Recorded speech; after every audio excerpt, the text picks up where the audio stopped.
the marketing BS, money side price wash, Synth Quiz and news. So sit back, relax, enjoy your favorite crew. Synth Geekery show. Synth Geekery's where it's at. So join the channel and come on for a chat.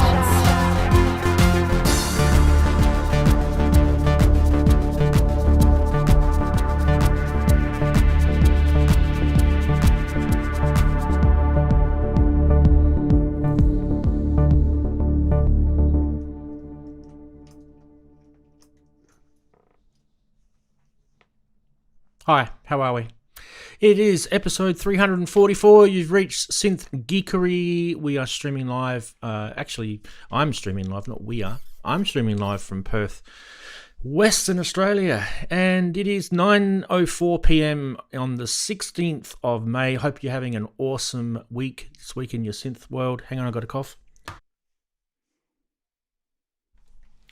You always got a cough when you don't have to cough all day and then you start live streaming.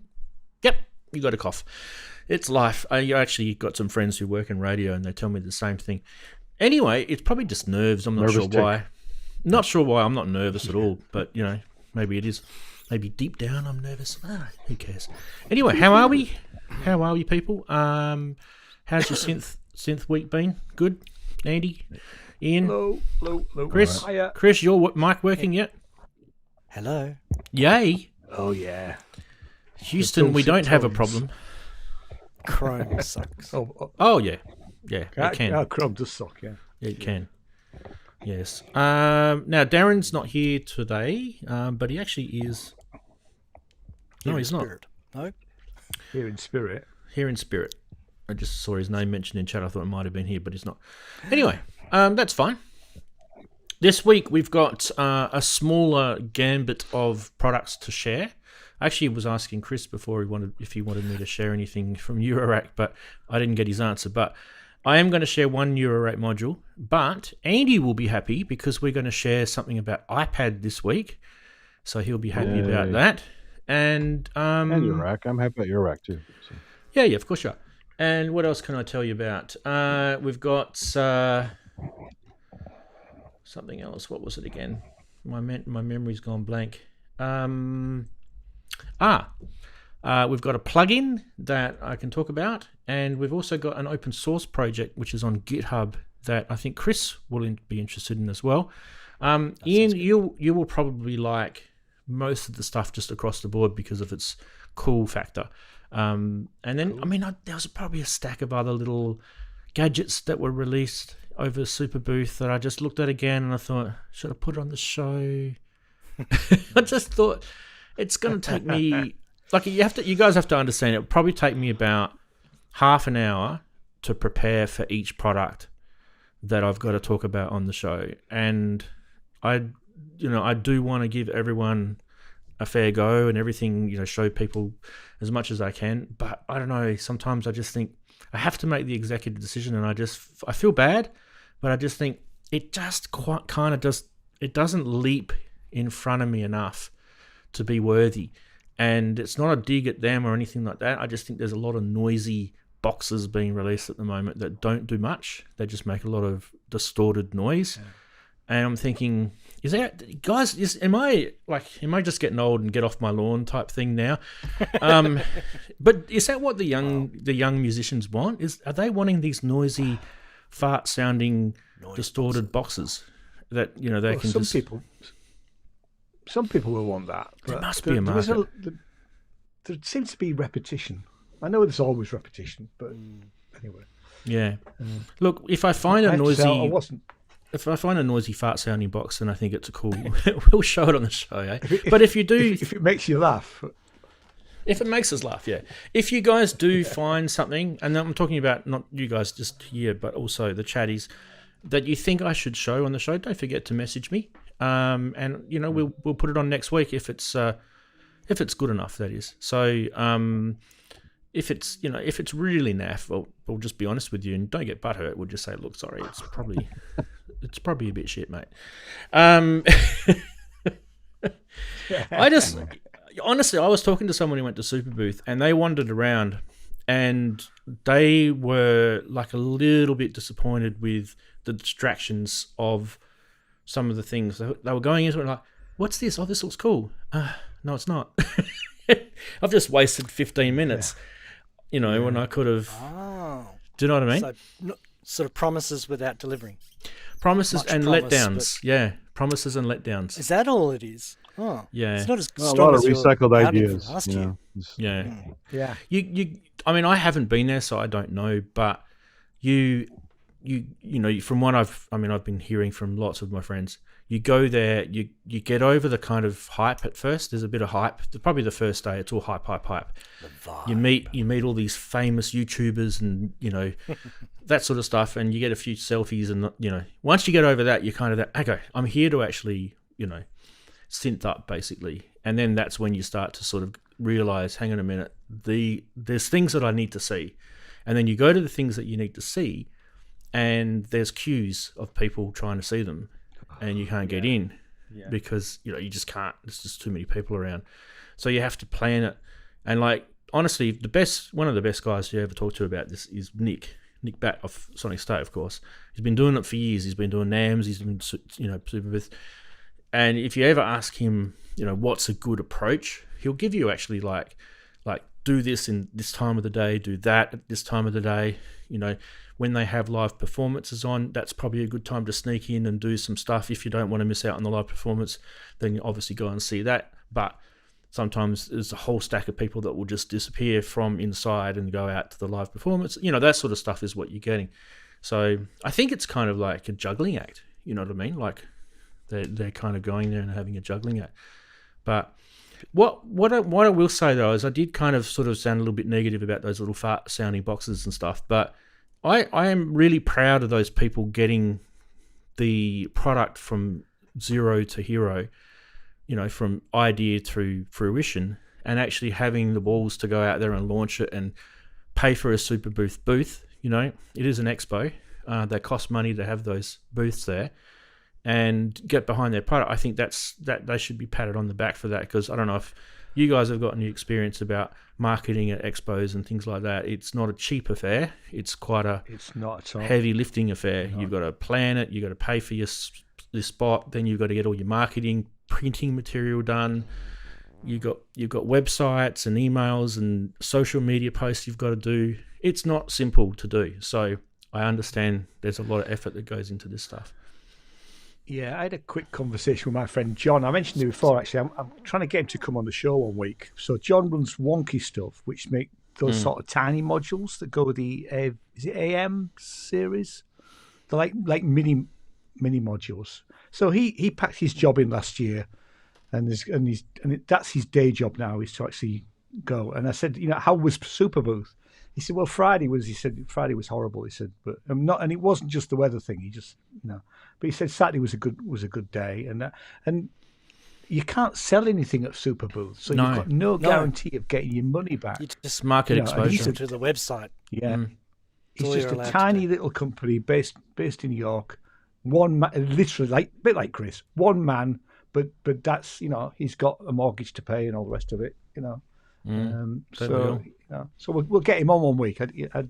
He's going to come on. Yeah. He said, I want to watch a couple of shows first before I come on. Bless him.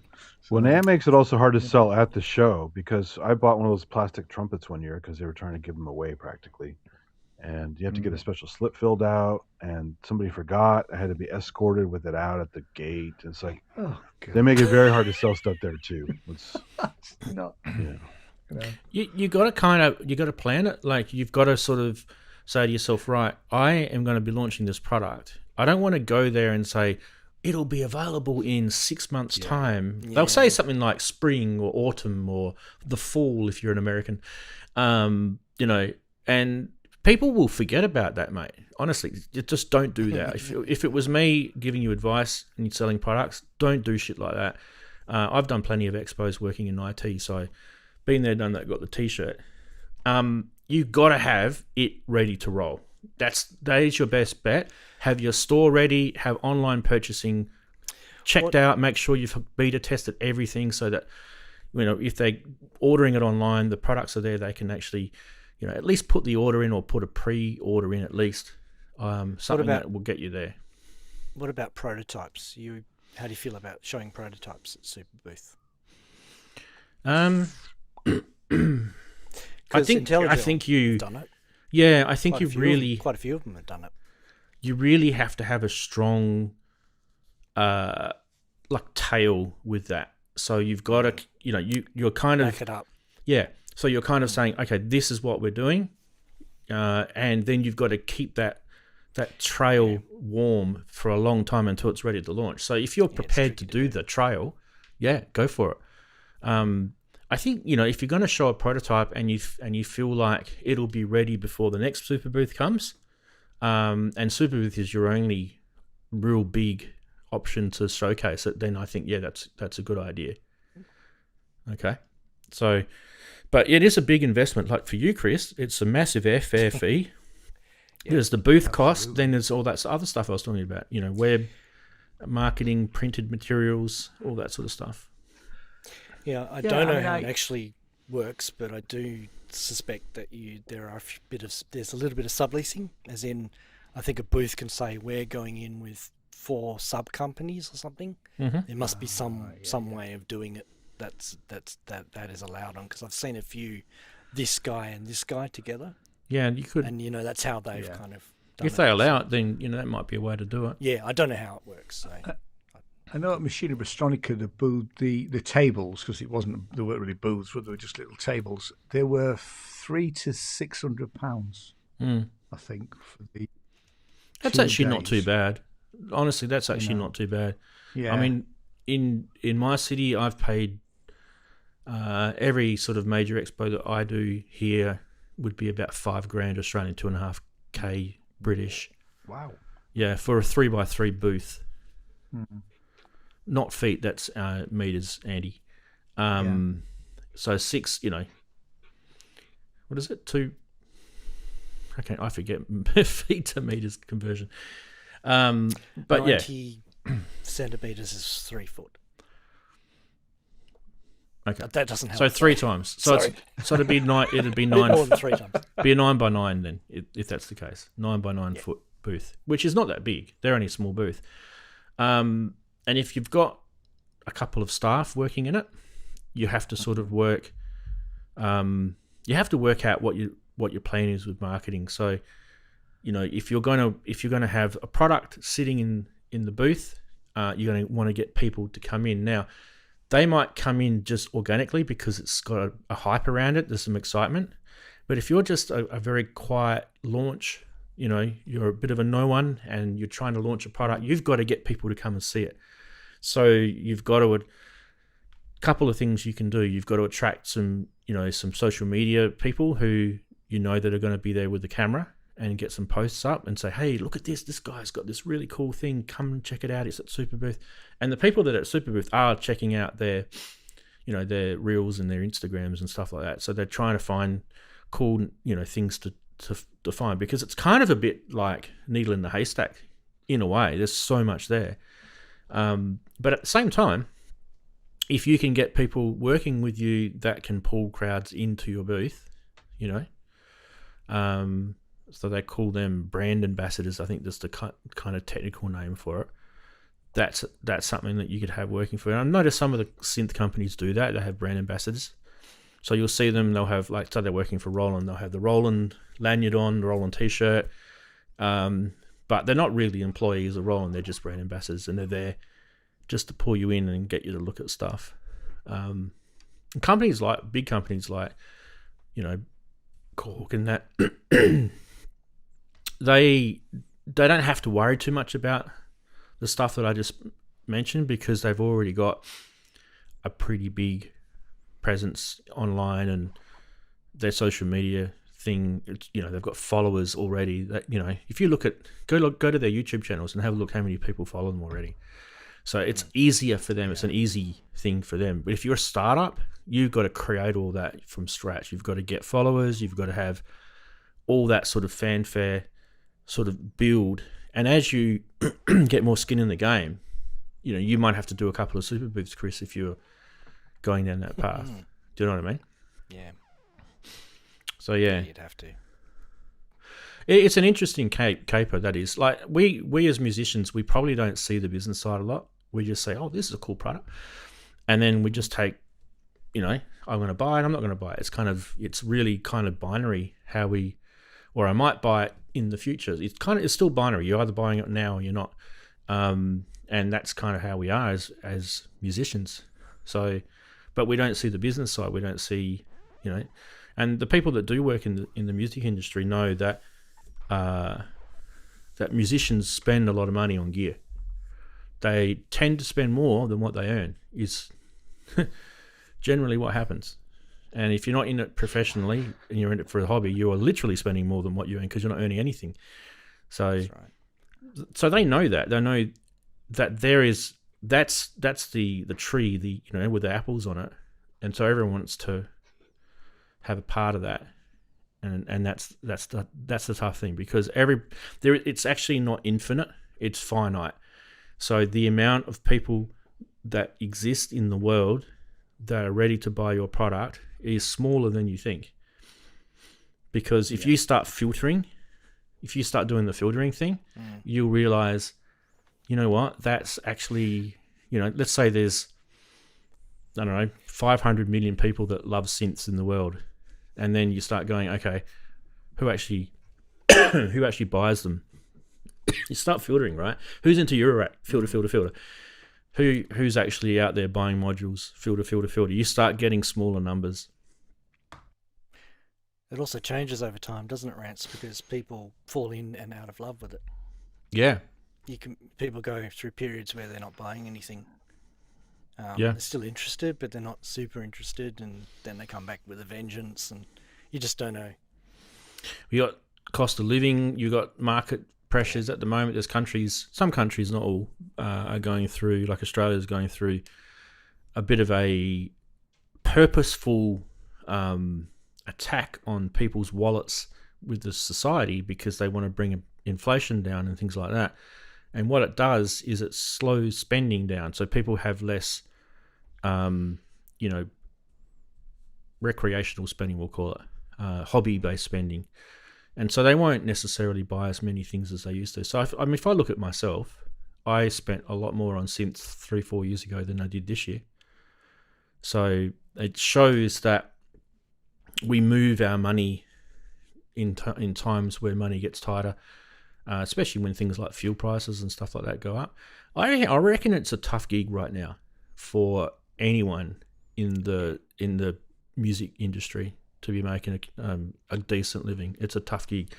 So if I can give anyone the advice, this is not going to be forever. Like, it's not time to quit and, you know, go pack shelves at your local supermarket, because, you know, that's a income for you. It's not time to quit. It's just time to, you know, just think a little bit more creatively and work out other ways that you can attract people to buying your product. Anyway, we kind of went off on a little tangent there, didn't we? We had a Saturday scenario early. Yeah. Well, that's okay. We're allowed to do that. You know, we're allowed to do that. Who says we can't? We can do what we like. That's right. Do what you want. Yeah. I don't have a synth quiz ready yet, because I haven't actually prepared it. But what we can do is we can get stuck into how's your week been and all that sort of stuff. And in the meantime, hopefully I can get the synth quiz prepared. So we'll start with Andy, because Andy's getting up early every day. It's not as bad when it's the summertime for you, eh? You get an extra hour's sleep, mate. So how's your week been, Andy? It's still bad, but I'm mustering. Don't worry, I'm okay. It's been all right. No real music stuff this week. I am after I found my drone, I'm getting back into drone footage and stuff. So I'm gonna start posting some fun things here and there as I get better at flying it again and using some of the automated features. And I have boatloads of Hawaii footage yet to upload. So it's so much stuff. I didn't even upload the stupid all the Japan and China footage last year. So I'm buried in a mountain of video. That's not enough time to deal with it. So it's not music related, but it will show up at some point. So keep your eyes out for that. And that's about it. Short and sweet. That is short and sweet. Oh, that's pretty cool though. I liked your week. That was good. All right, heading over to, we'll do Chris next on the other side of the world. Hey, Chris, how's your week been? Yeah, up and down, not too bad. It's been a pretty good week, but because I foolishly did housework again, didn't do my back this time. Now I've got a sinus headache because of the dust. Because I'm allergic to dust mite, or actually, my specialist told me I'm allergic to dust mite poop. Right. Yeah, me too. Yeah. So anyway, when you fill out a dust, I wore my mask and everything, but it still finds its way in. So fighting sinus headaches. I'm still fighting one now, but I'll take some meds and it'll hopefully help me get through the show. This week I did the power for my little Mod Pod 16. So it's now USB powered. Wow. So that old fella, it's quite cool. So the little dongle worked, eh?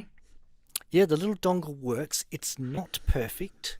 Well, when I actually plugged the module in, I lost a few volts on the negative 12 volt side, which is normally no big deal, but my module is very sensitive to calibration of the 12 volt, minus 12 volt line. So that was a little bit annoying, but so that's the only negative I can see. Can you put module, a couple of caps in there to try and build that negative 12 up? No, not really. You can't really add volts. You can only drop volts, which is what I was suspecting I was going to have to do. But actually, so it's literally not the right voltage on the negative 12. Is that what you're saying? Yeah, it's giving me 11.8 instead of 12. Okay, so it's not a current issue; it's a voltage issue, right? Yep. No. It's just under load. It behaves slightly differently to how it did on the test bench. So did you build a MyVolts type thing so you can step up from 5 to 12? Yeah. So the other thing I'm going to try next is probably to give it a higher supply voltage and see if that makes any difference. Which I can do because I was anticipating I might have to do that. So there's another module I can put in there that does it's called a PD, power delivery or something. It's a communications protocol between the USB charger and the USB cable, or the device, sorry. You can tell it to give you 9 volts instead of 5, and then we'll see what that does. I can just test it on my bench power supply anyway, to find out whether that makes any difference, so I don't have to do any soldering even that. But that old fella's, so he's down. Oh, nice grainy footage of my module working. Well, you can see everything's working. So it's great for testing. It's exactly what I've been looking for ages. So I'm happy about that. So still working on the firmware. Do you have a bench power supply? Yes, I do. It's back there behind me, which is normally switched on, but that explains why everything looks dark back there. I'll have to fix that later. Fair enough. Over my left shoulder, your right shoulder, whichever shoulder you can see a little screen thing that's meant to be on. That's my benchtop power supply. Normally powers my background lights, and whatever else I need. Yep. So that's fine. I think you've got the exact same one as me. Probably do. It's a JCar one, I think. Yeah, I think it was from JCar. Can't remember. Might have been electronics. I think mine was Ultronics. The I'm having a mental blank. The swells.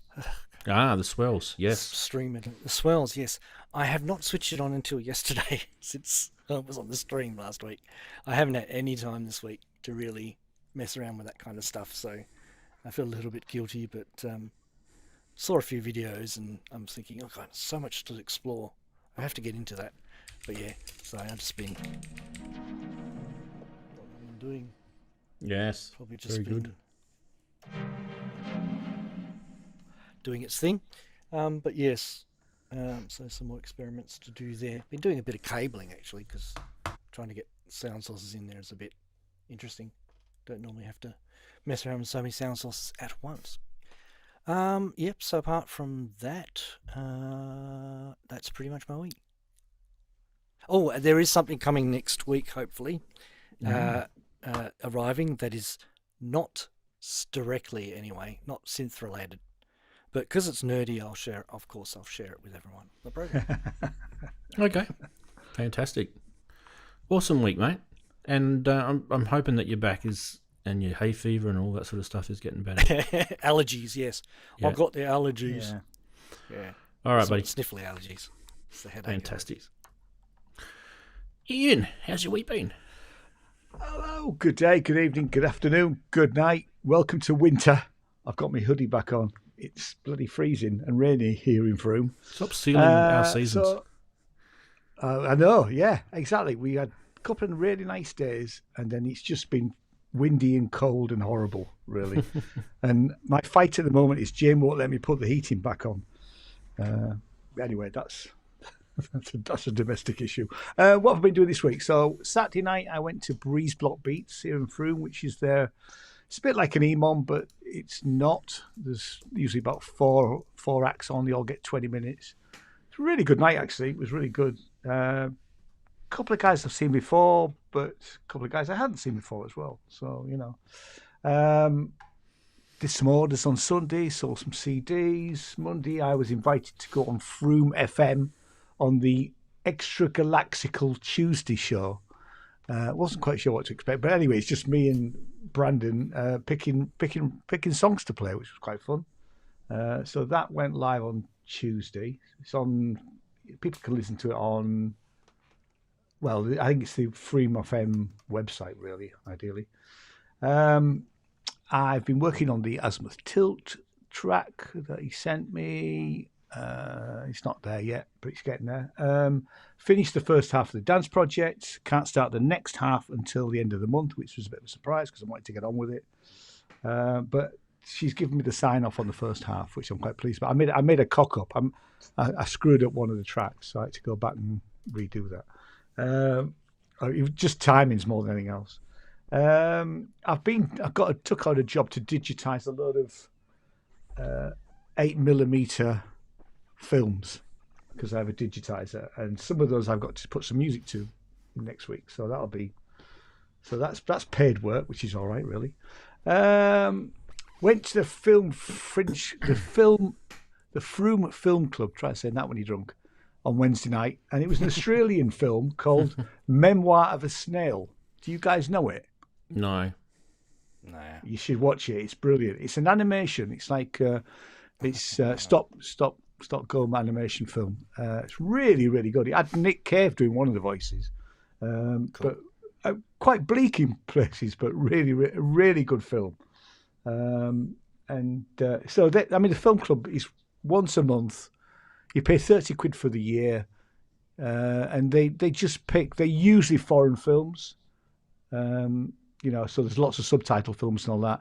And then what they do is if you've missed the film, you can rent a DVD of it as well later on, which is quite cool. So it's really quite a good thing.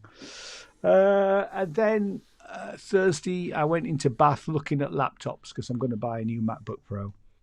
Yeah. I'm not going to buy it from the Apple shop. I'm going to buy it from John Lewis because I get 2 years guarantee with him. But yeah, I finally my 2015 laptop, my original MacBook Pro, it's fine, but I'm thinking to edit video at Edinburgh Fringe this year, I could do with a new laptop. I mean, that's starting to ramp up. I've been invited to go and see some pre-shows in London. Actually, interestingly, I can't get to see any of them, but so the Edinburgh Fringe thing will start kicking off soon. We have applied to be our reviewers again. So, but yeah, no, good week. Happy to be here as always. Fantastic. Well done, Ian. It's a massive week. By the way, I get to see, and I'm not trying to sort of like, oh, look how good I am. I get to see movies at a very, very decent price because my daughter actually works at the local cinema here. So we get really nice little discounts. You can't just go whenever you want. You've got to actually go with her. Yeah. There's a few sort of ifs and whats and gotchas, but I actually, as a result, I managed to see, a cut a couple of films recently, and I've been dying to get her to take me to see the new Star Wars film because, you know, I'm a bit of a Star Wars fan.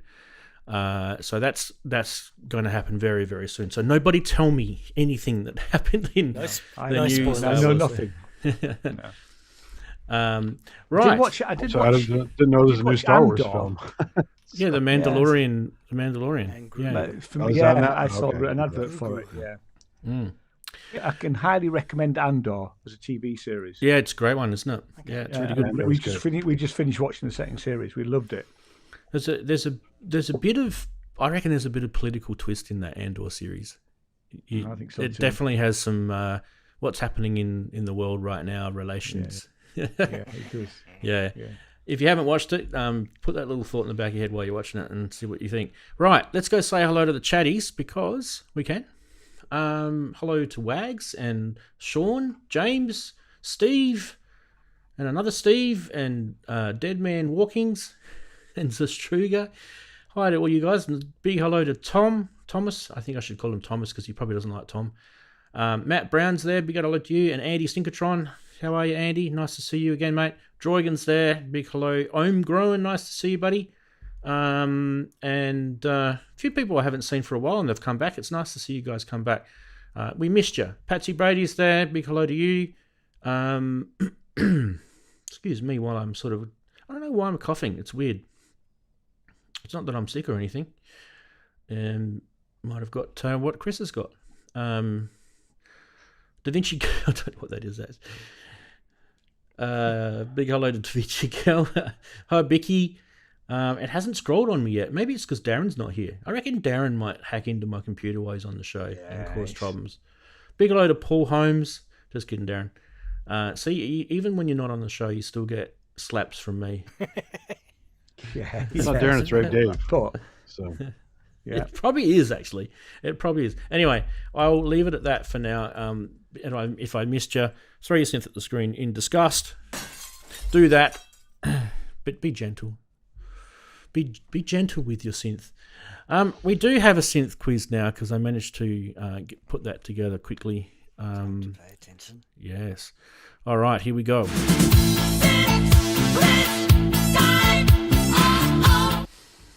Yes, indeed. We're going to start the quiz.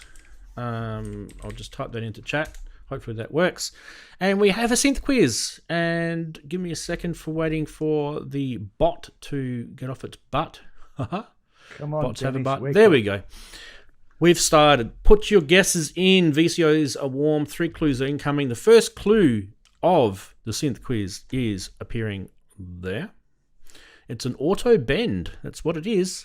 So we'll start with that one, and we will persevere with the rest of the show.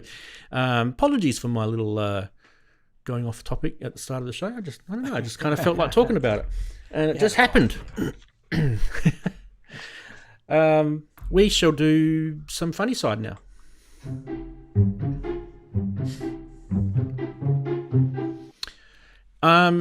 Right.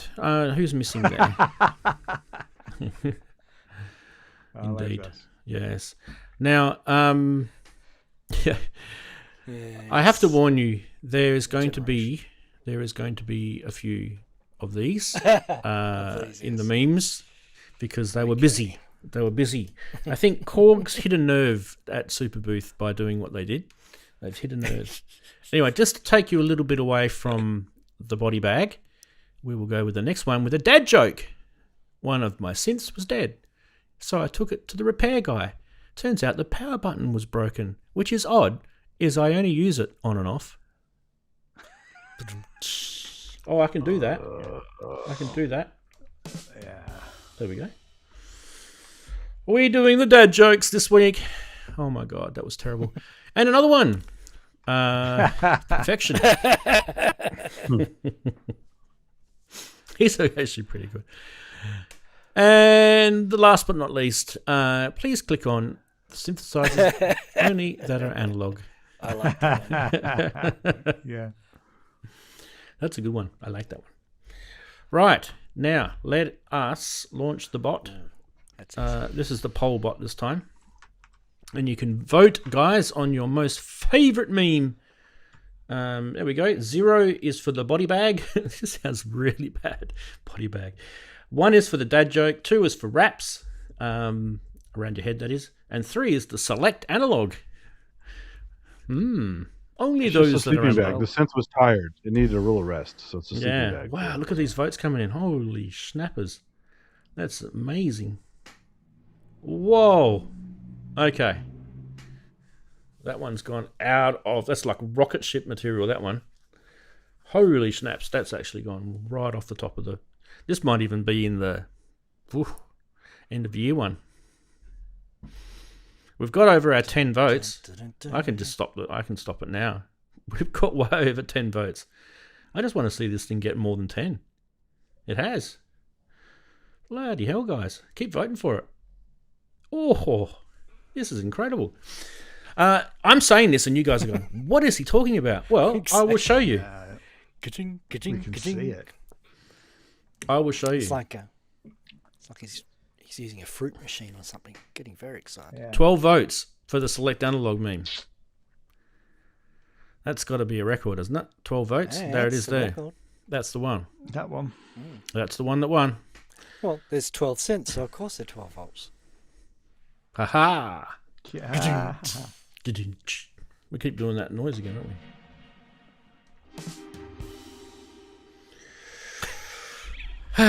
It's not working for us anymore, is it? Decidedly.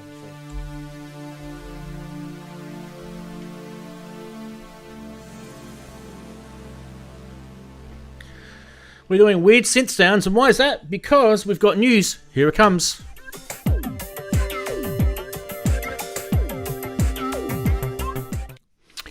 And we do have another problem with this people disappearing. It's probably Daren's fault. It's Daren's spot. Yeah. There you go. It's Andy pops always in there. Darren's fault. I'm just going to have to manually do it. Sorry, guys. There's nothing I can do about it.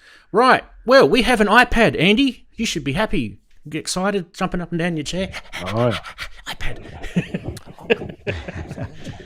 Roland have released a free synth. Well, free for a little bit of time anyway. It's just the Genology GX for iPad. And you know what? I can tell you a lot about it, but I only had it for about 5 minutes, and I've actually got it installed right in front of me. So, guys, go get it now. It's free. You will have to pay for it eventually, so don't fall in love with it and then go, I've got to pay for it. It's actually not too bad. I'll tell you about all that sort of stuff now. Okay, let's go down and have a look at it. Right, so the Genology GX is, by the way, it should say Zenology on there. I'm going to have to fix that. It's not Genology, it's Zenology. I was going to say. Yeah, I thought you say were it. just mispronouncing. I thought, that's an interesting pronunciation I've never heard. That's a Z. Do you know what happens when you're old and you make mistakes? There we go. You fixed. You watch, it'll fix in itself. It'll fix itself. You guys just keep watching that. Look, there you go. Look at that. Okay, it's the next gen Zen engine in your pocket. It is basically the Synology Zen Core synthesis system, but it's actually a fully fledged deployment of what we've had and seen on our PCs and Macs. And they've redesigned the interface, apparently from the ground up, for iPad OS, and replacing that dense desktop menus with a vibrant, high-definition, touch-optimized user interface. The sounds are fully cross-compatible between the iPad and the compatible Roland hardware, making it perfectly good for you to sit on your lap and play synthy stuff. So, the app has launched it as a standalone synthesizer, but Roland has explicitly confirmed that the AU-V3 plugin support is on its way, meaning that it will soon integrate smoothly inside DAWs like Logic Pro for iPad, Cubasis, and AUM. So that is pretty cool. So not only does it sit on its own, you can actually put it in those other iPad DAW apps. Massive Sonic Vault ships with over 4,000 presets. So with that, this is kind of what you would kind of expect from Roland anyway, but it is actually expandable to over 11,000. So that's pretty cool. You'll see a whole bunch of these in a sec. There's their deep synth architecture thing. So think like D50 partials, supernatural engine partials. Well, Xenology kind of is the next stage from that, right? So still takes that building block that you would have been used to from the D50 linear synthesis days. It still has that kind of basic building block, but it's now much more polished and, got a lot more stuff going on. So that's on here. You have a lot of different synth hybrid engines like virtual analog modeling with modern PCM engines. The app itself, it features 4 oscillators with 9 virtual waveforms, including a super saw, and 1840 built-in PCM waveforms, but they're saying that that's going to be expandable to over 7,000. So that's going to be interesting. And I feel like that might be their hook for when you subscribe later down the track. Leaving that, you're going to have 11,000 tones, not 4,000, and you're going to have 8,000, all this sort of stuff. There's some iconic filter emulations in here with Jupiter-like filters and SH101 filters and things like that.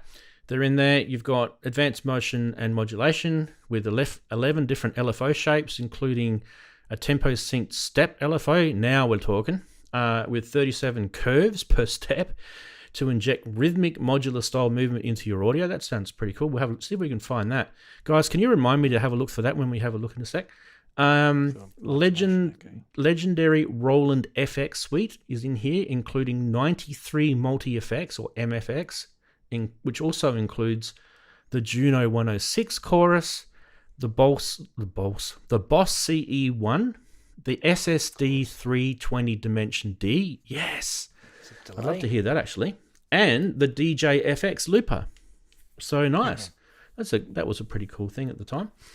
As I mentioned before, it's currently free, and it's a promo running through the limited time period ending later this year. They haven't told us when, but all you have to do basically is go into your app store and hit get, I think it is, they call it now, and away you go, you've got it. All features are on there, which includes a free Roland Backstage account. I don't know what that goes, I haven't really gone into detail what that is, but you get the 4,200 plus presets, and they're completely 100% unlocked and free for you to use, and we'll have a look at that in a sec. Once that introductory price period of free ends in the end of the year, the app will automatically shift to a simplified light version. So yes, it will, if you just forget about it, it will lock itself down. And the standalone version will be restricted to editing and a reduced sound library. So you will have to pay to unlock it to, subscribe to, I guess. So a little note on this, because Roland have got this lifetime key pricing thing. So they have officially announced that a lifetime key one-time purchase option will be available for eligible Roland Cloud memberships. So you may actually go, if you go into you're currently subscribing to Roland Cloud, you can go in there and go, I'll actually burn one of my lifetimes off on this iPad app, if you really like the iPad app, that is. So, but that hasn't been finalized yet, and this is just something that I've kind of dug up as I was doing my research on this for the show. Who would like to see it? I think everyone's put their hand up there. Yeah. Okay, well, I've got a couple of different ways we can look at it. You guys can look at my cracked screen iPad there with the old Andy. There you go. You can see my old, remarkably good looking on camera, actually. My old one, or we can just do the shared screen version, which is that, and they're both the same. Yeah, that's good. All right, so now because I've only installed this like 5 minutes before the show started, I literally just clicked on a few things and played a few patches and thought, oh, that works. That's about it. But one thing I did notice, and obviously, is you'll notice we talked about the partials across the top. Now, actually, maybe better if I do it this way because I can just point at stuff with my finger. You will see the partials here, and then you can actually edit those 4 partials in here.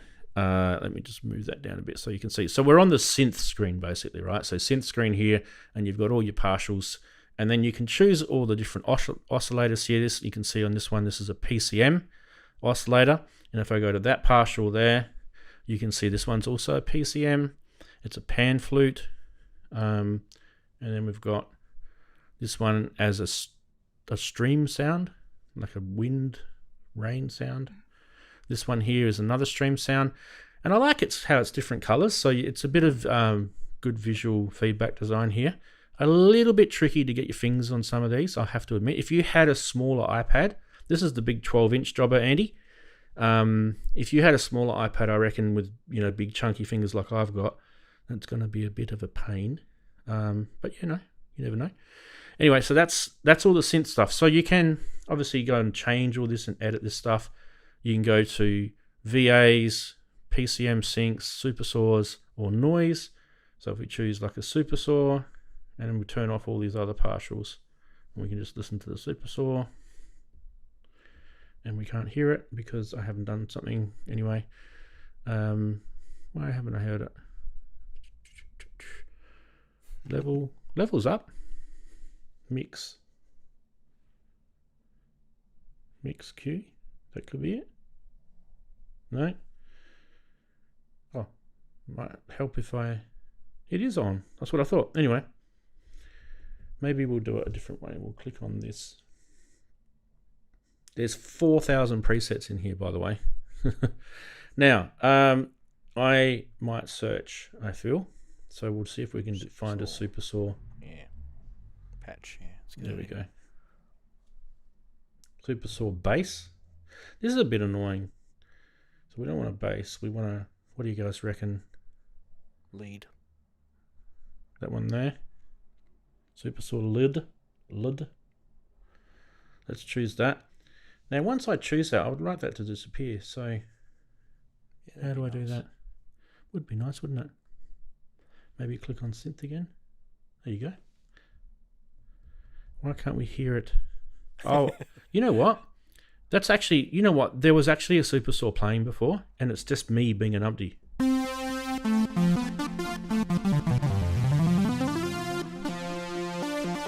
Now that's set to some sort of mono thing. I'm going to have to change that to play as a, there we go, it's mono up here. You can turn that off.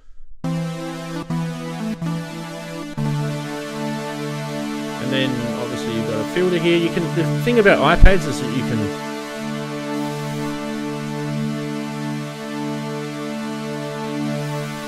and obviously there's lots of super saws going on in the background, so let's turn all those off. And this one's panned, so let's get rid of the pan. I can't even see what I'm doing. Oh, that'll do.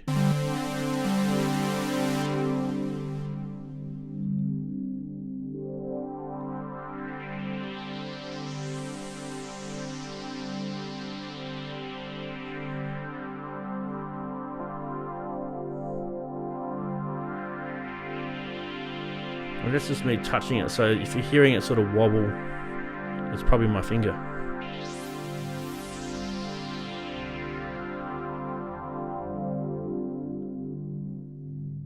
I mean, it's quite granular. You've got, you can see that number. There's like something like 1,000 different little notches in that.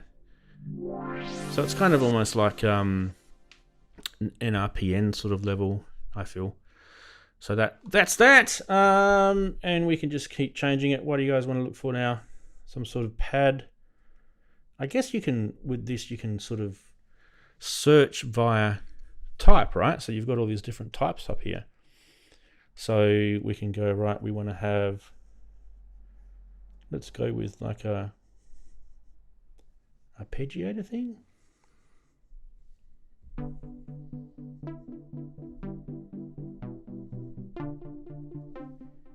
Interesting.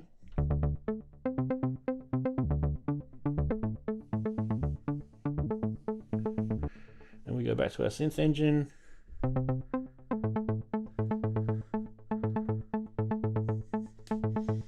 So, I mean, look, you guys know these synths are pretty basic in their sense. But then you've got modulation menu, And this is where it starts becoming like an Excel spreadsheet. I'm thinking, wow, do you guys remember doing like D50 programming or even Supernatural? It's been a while. Yes.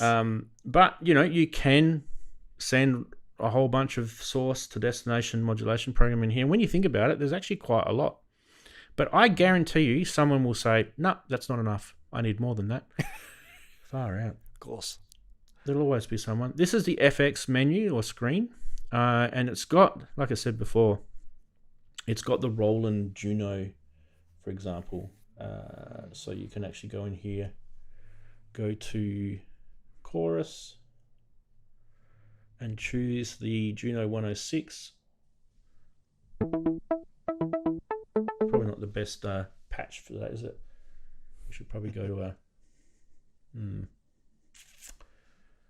like a basic synth, maybe. Oh, we don't want ARP, do we? Keyboard.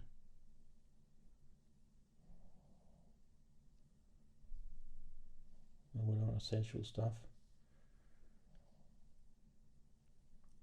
Synth Legend. Where's the Synth Legend in here? Interesting. There you go.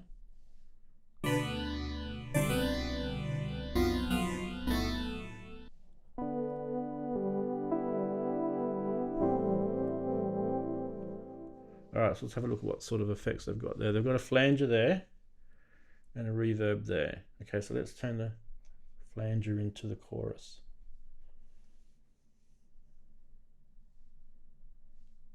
Did I do it? I can't see if I did it. Hang on a sec. Oh, there we go. Yeah. And then you got your two choruses here.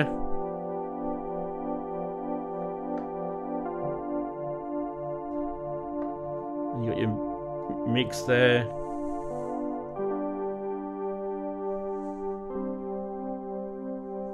Sounds a bit quiet to me. The level is maxed.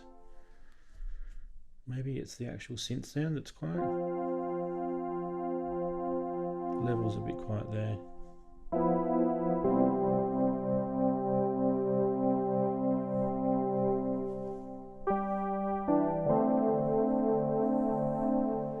I really wanted to get like a synthy sort of sound. Be nice if there was a real quick way to get a init patch, wouldn't there? You could just go init. Maybe it's a search, init. Initial, yeah. Doesn't come up, does it? Do you have to select a type? Okay, default. Oops. There's no way to choose like new patch and that'll be an init by default. Yeah, that's what I'm wondering. It's Andy. probably in.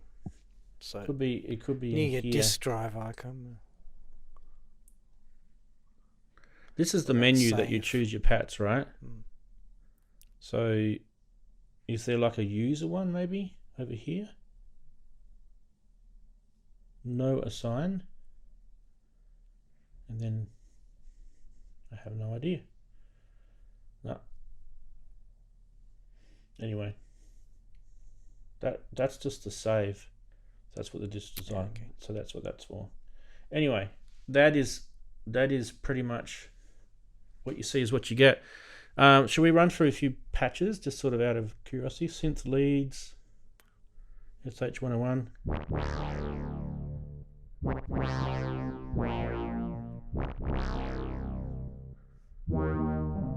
Is it me? Is it just quiet? I'm gonna comes through punch on the stream, all right. I just feel like it's not loud enough though. I'll give it 24 dB boost. Is that better?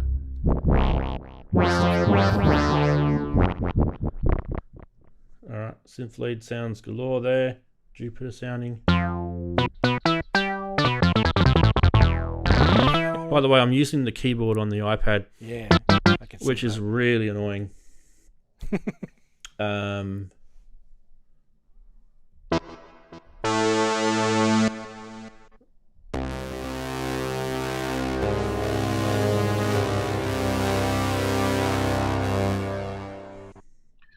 I use the on-screen keyboard a lot, so I got Bluetooth controllers. It's okay. Juno 2000. I mean, there's 4,000 freaking presets in here, guy. What do you want? Dear. There's a sequencer. Let's go to the other screen for the sequencer because it's probably a bit nicer to see. So with the sequencer, I have no idea how to use the sequencer, but I'm guessing that you would program your notes in here. So there's that. There's a mixer. So this is how you turn all your partials on and off. You've got your effects and your mix bus and your reverbs at the end. You can obviously, that's probably where I was getting some quietness maybe before. Anyway. This is nuts. Yeah, it's huge, don't you think, for an iPad app? Yeah, I reckon it's a lot. Yeah. I just find some of the sounds were absolutely terrible. There's some pretty deep apps out there, but this one's pretty good. So remind us again, Rance, what physical keyboards Roland have that use this Zenology. So the new Phantom series. Oh, the Phantom series. Okay. Yeah, has the Zen. Andy, can you remember? There's a few, isn't there? There's a couple. There's that little one called the XFM or something like that. Yeah. Or X. And there's a bigger version of that, and I forgot the name of the damn thing. It's Jupiter XM, I think. Jupiter X. That's it. Yeah. Jupiter X. And there's another Jupiter on the same. There's quite a lot that's got it, and I mean, obviously, every time Roland bring out a new synth engine, they'll bring out a bunch of synths that have that engine in it. And of course, the boutiques that weren't ACB also have the Zen core in it, like the what's it called? The JX03. No, that was Zen core. It's the JX8P copy of the Zen core in it. Yeah. So it has more voices. No, the JX03 had the ACB in it. The JX8P, the digital one, yeah. I can't remember, guys. Do you remember if these had any, or are they ACB? I can't remember what these little rollers. We call them rollers. I can't remember the rollers. Yeah, guys in chat will know anyway. Yeah. There you go. We're goose on it. Jupiter X, Jupiter XM, Juno X, thanks, mate. MC series. That's right, the MC707, of course. So you know what you're getting there. So it's that kind of sound, that kind of, modernity in an iPad app. I've just installed it. It's great. Oh, nothing to sneeze. Andy's saying in chat, I don't even know what ACB is. It's the analog circuit behavior. That's what it stands for. And they brought it out back when they brought out a lot of the IRA, the black and green range that was, probably about 10, 15 years ago now. So you've got the D50 used DCB, digital circuit behavior. So yeah, so they had DCB as well, yeah. But the analog circuit behavior was kind of a cool thing because they did a lot of research, well, so they say anyway, and I wouldn't be surprised if it's true. They did a lot of research on, how capacitors heat up and circuits change and of these older sort of Roland gear, like, the System 100Ms and the SH101s and all that sort of stuff. So they went through and measured voltages and put their white coats on and they programmed all this sort of stuff into, I guess, FPGA field programmable gate arrays, and they then turned that into synthesizers. So you had, the flagship one at the time was the System 8, and they actually brought out as Jupiter 8 digital version of, the original Jupiter, and it's really close. Like, people were doing A and B sound checks on these things, and they were getting some pretty. I mean, this stuff's now getting quite old in tech, but the Zen core is kind of like their next step.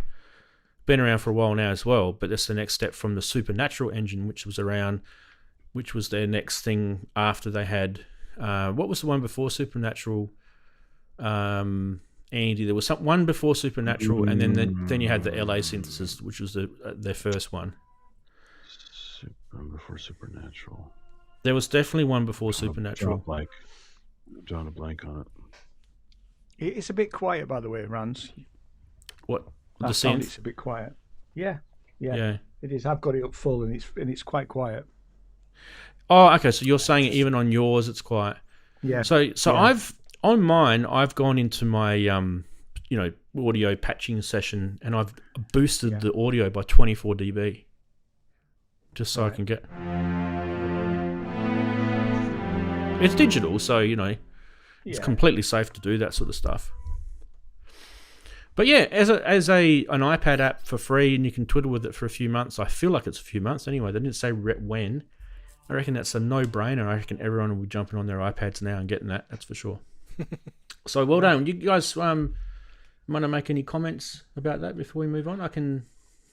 Just that you can't use it until you sign into your Roland account. Oh yeah, I forgot about that. Yeah, when you launch it, you have to have a Roland Cloud account. You don't have to pay though, Ian. You can have a free Roland Cloud account. Yeah. So if you haven't got one, I have a free Roland account, except I couldn't remember the password. Oh, okay. To search for the password. It's always the way, isn't it? Yeah. Password 123. It is Ian. That's it exactly. No, it's the password. But you've got to protect your Roland equipment.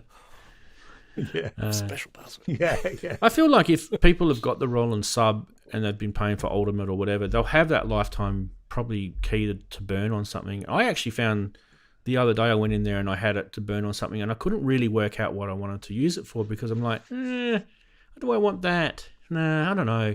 And it just sits there anyway, unused, and it's not like it expires or anything. So, the ones that I got years ago, like I wanted to make sure I got the JV series, Andy, because I absolutely love, the sound sets out of those old JV synths, the XV 5050, and that I got them in my lifetime now. So that was a must. I had to get those.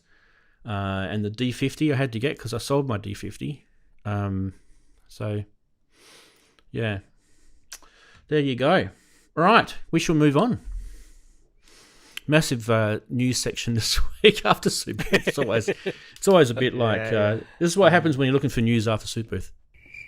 Yep, can't see any out here. All right, the next thing is this interesting looking thing, and that is we didn't actually need to do the Roland video, by the way.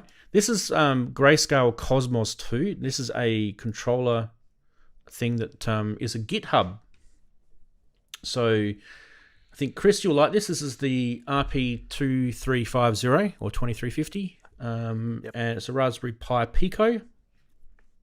For those who don't know what the 2350 is. It is a open source 4-voice generative sound engine and performance controller built on top of that Raspberry Pi. And I don't know if I've got a Pico too. I've got a Pico sitting here, so it probably doesn't work on that. Anyway, what they're saying, it blurs the lines between autonomous composition and live performances. The Cosmos 2 allows musicians to guide generative patterns in real time, delivering a truly unique approach to digital synthesis. Here's what they have to offer. I'm going to show you a video first, and then I'm going to go into more about it in a sec. So the video, by the way, is a portrait video, so unfortunately we're going to look at it like that, but good enough for Australia, I reckon. Yeah.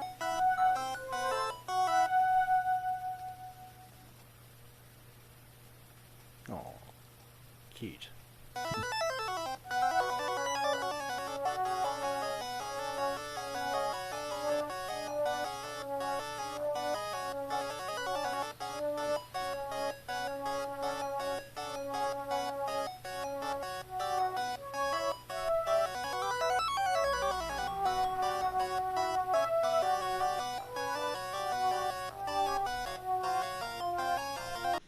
Anyway, that'll do for the video. You guys get the idea. Probably not the most. Don't forget, this is open source, so he doesn't care if you guys think it's a shit video because it's not going to worry his bank account.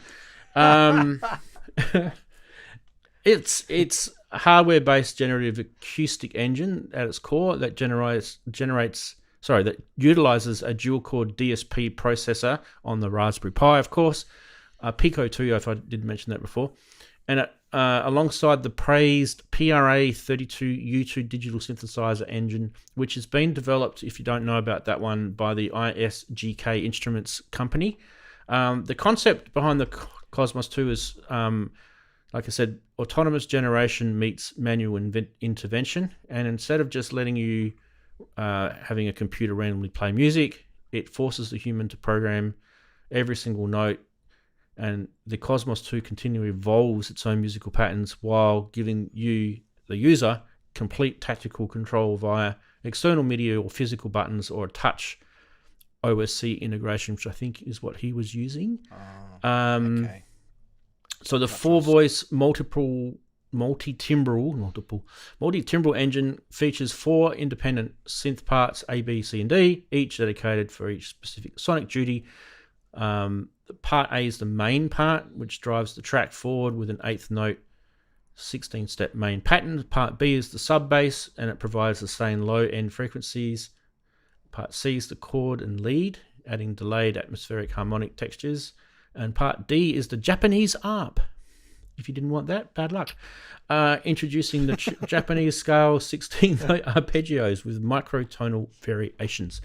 I thought it was pretty funky. Anyway, full MIDI CC implementation, guys, which means that you can muck around with filters with CC. Does it say which Japanese scale, or just says Japanese scale? Just says Japanese scale. Okay. I know, right? Favorites, but you'll probably find out if you go to the GitHub page. Intelligent randomizer. It's got built-in algorithms and automatic scales that execute random transpositions, including auto arpeggios and momentary silences, for example, which is actually a pretty cool thing. I've actually been playing with momentary silences in Ableton Live because I've got Live 12 now, and it's actually a kind of cool thing. It's kind of almost like a VCA gate, but with a low-pass gate idea, and then sequenced, and it's kind of a cool thing. Anyway, the Touch OS Live Control, it's ready-made mapping, so you can get that and use that with ready-made mapping. Visual LCD display. If you build the project, you can see the little project on the left there. It's going to go a 1.3-inch display, so get your goggles out. It does have a 240 px pitch matrix history, coloring notes in real time and based on their pitch value.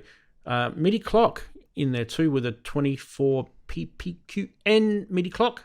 What else did I tell you? It is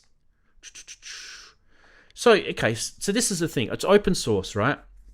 You can go onto the GitHub. It's published under the MIT license. It's quite lenient, that license, I feel. The software code, schematics, and everything, including the structural logic, are 100% free to download. So you can go nuts. If you've got access to all the tooling gear and you've got a Mouser account or a RS Components account, away you go. Build this thing. If you don't, this is where it probably gets a little annoying. I've done a little bit of AI induced costing on this thing. Okay. If you were to sort of source the hardware components themselves, I estimate through AI that it would cost around about $35 to get the bits to build it. And when I thought about that, I thought that's actually pretty cheap. Now I don't know if that includes the Raspberry Pico. It can't, right? Isn't that Raspberry's kind of expensive, isn't it? Raspberry Pi Picos aren't that expensive. At least 60. Oh, the Pico is at tiny. least Oh, 60 okay. US. But I don't think that's that what I thought. I don't think that price includes the Pico. I think that's just for the build of the actual synth component part. Yeah, the hardware. So just bear that in mind when I did the little pricing. So yeah, the developer is a guy called Plant System, or Osamu, Japanese guy. 4-part generative synth engine and performance controller with the Raspberry Pi Pico. The PRA32U2 Synth Core 1 is the synth engine. You've got 48K audio on it, Ian, with 16-bit I2S audio via the Pico Audio DAC that's built into the Raspberry Pi itself. Yeah. Now, that is actually scratch head thing for me because Chris and I, we've built things with external audio DACs, right? Yeah. because the the Pico one is just not that great. Maybe that could be a scope if you guys know how to hack projects. That might be a scope to use a different DAC. Yeah. There are some onboard physical buttons that you saw on that little controller. Not many though. But obviously the way you control this thing is through MIDI or the Touch OS C app. But yeah, GitHub, way you go. Link will be in the blog article when that appears at 6 p.m. UTC time on the Ranzee.com website, which I don't know why it's not displaying there. Maybe because I was lazy and didn't cut and paste. And that is actually the reason. There we go. There's a blog article link. Okay, give it a second. So there. Any thoughts, questions, or comments about the Grayscale Cosmos 2? I always find it sometimes interesting that there's a lot of emphasis on the sort of software side and the generative music side, as if that's kind of new and never been done before. It's like, it's kind of standard stuff. You're listing a whole lot of really standard things as if, I don't know, it's a lot of work that's been done, but my point is it's always put up the front, and you know, us guys are sitting and going, yeah, but what's the hardware? What's the hardware? It's kind of, because that's kind of what matters to us, I guess. Whereas just listing what but the hardware could be anything. So that's the problem. It needs to be the right thing. No, but it could be anything. But that's the problem. Well, you get the other side of it where you might get someone who will go, you know what, I want to have a little go at a little DIY project. And they will just, they'll attack it from complete blindness. They won't know the DAX shit. They won't know this thing will sound, you know, a little digital sounding because of it. That's the thing. You know, when we were mucking around with those, was it the DX7 project that we were doing? Yeah. I think it was the DX7 one. Mini Dex had. Mini Dex, yeah. Oh, so the Mini DAC Dex, on that was kind of an interesting option on that. Yeah. And you can improve the sound on it by just changing the DAC. Absolutely. So these projects can be hacked, and that's the whole point why they're putting them up on GitHub, I feel, anyway. Yeah. If it floats your boat, go for it, I would say. It's not something I would want to get involved in, but... if someone built it for you, Ian, you know, and said, "Oh, give us 30 quid," would you take it for 30 quid? Well, it's a bit chiptune for me, if I'm honest. So it definitely is chiptune. Yeah. Yeah, I wasn't blown away by the sound engine. Doesn't float my boat at all. Yep. Doesn't sound as good as weird stuff. So as the iPad here. Doesn't sound as good as that. No, and that was free. Not. You know, and so I think some of the guys in chatties were saying when we were talking about money and musicians and stuff with, you know, early in the show, that iPad apps are a great little sort of go-to at the moment, because if you don't have money to spend on synths, get yourself an iPad app and kind of it itches the scratches the itch, right? Definitely. Yeah. Right, let's go to the next. I think, Ian, you're going to like this one because I definitely do. I know you don't have the Micro Korg 2. I've got the Micro Korg original. Well, it's the one with the speakers, but yeah, I've got the original one. I've just lost my image. I don't know why.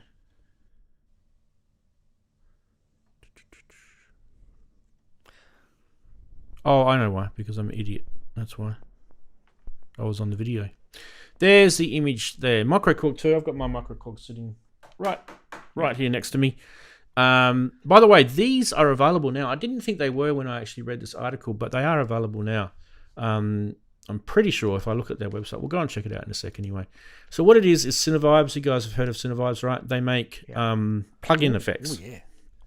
All right, and they make some bloody good ones. So these do cost money. Unfortunately, these aren't free. But they did announce at Superbooth that they've released a whole bunch of Micro Korg 2 Synthvibe effects. Now, I will say that they don't just run on Micro Korg 2. They also run on a few other Korgs, and we'll get into that in a sec. So you'll be happy to know. But let's actually check this video out, because this guy goes through. We'll kind of have to scroll through the video. We're not going to be able to watch it all because it's like a couple of minutes long, but he will go through some of these effects.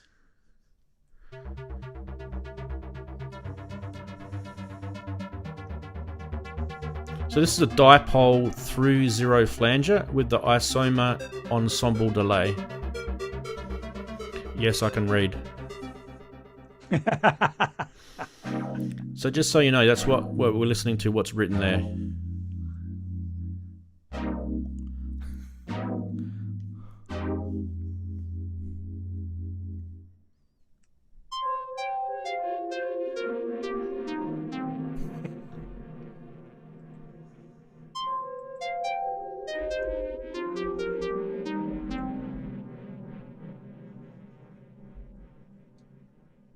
Have some fun with that one.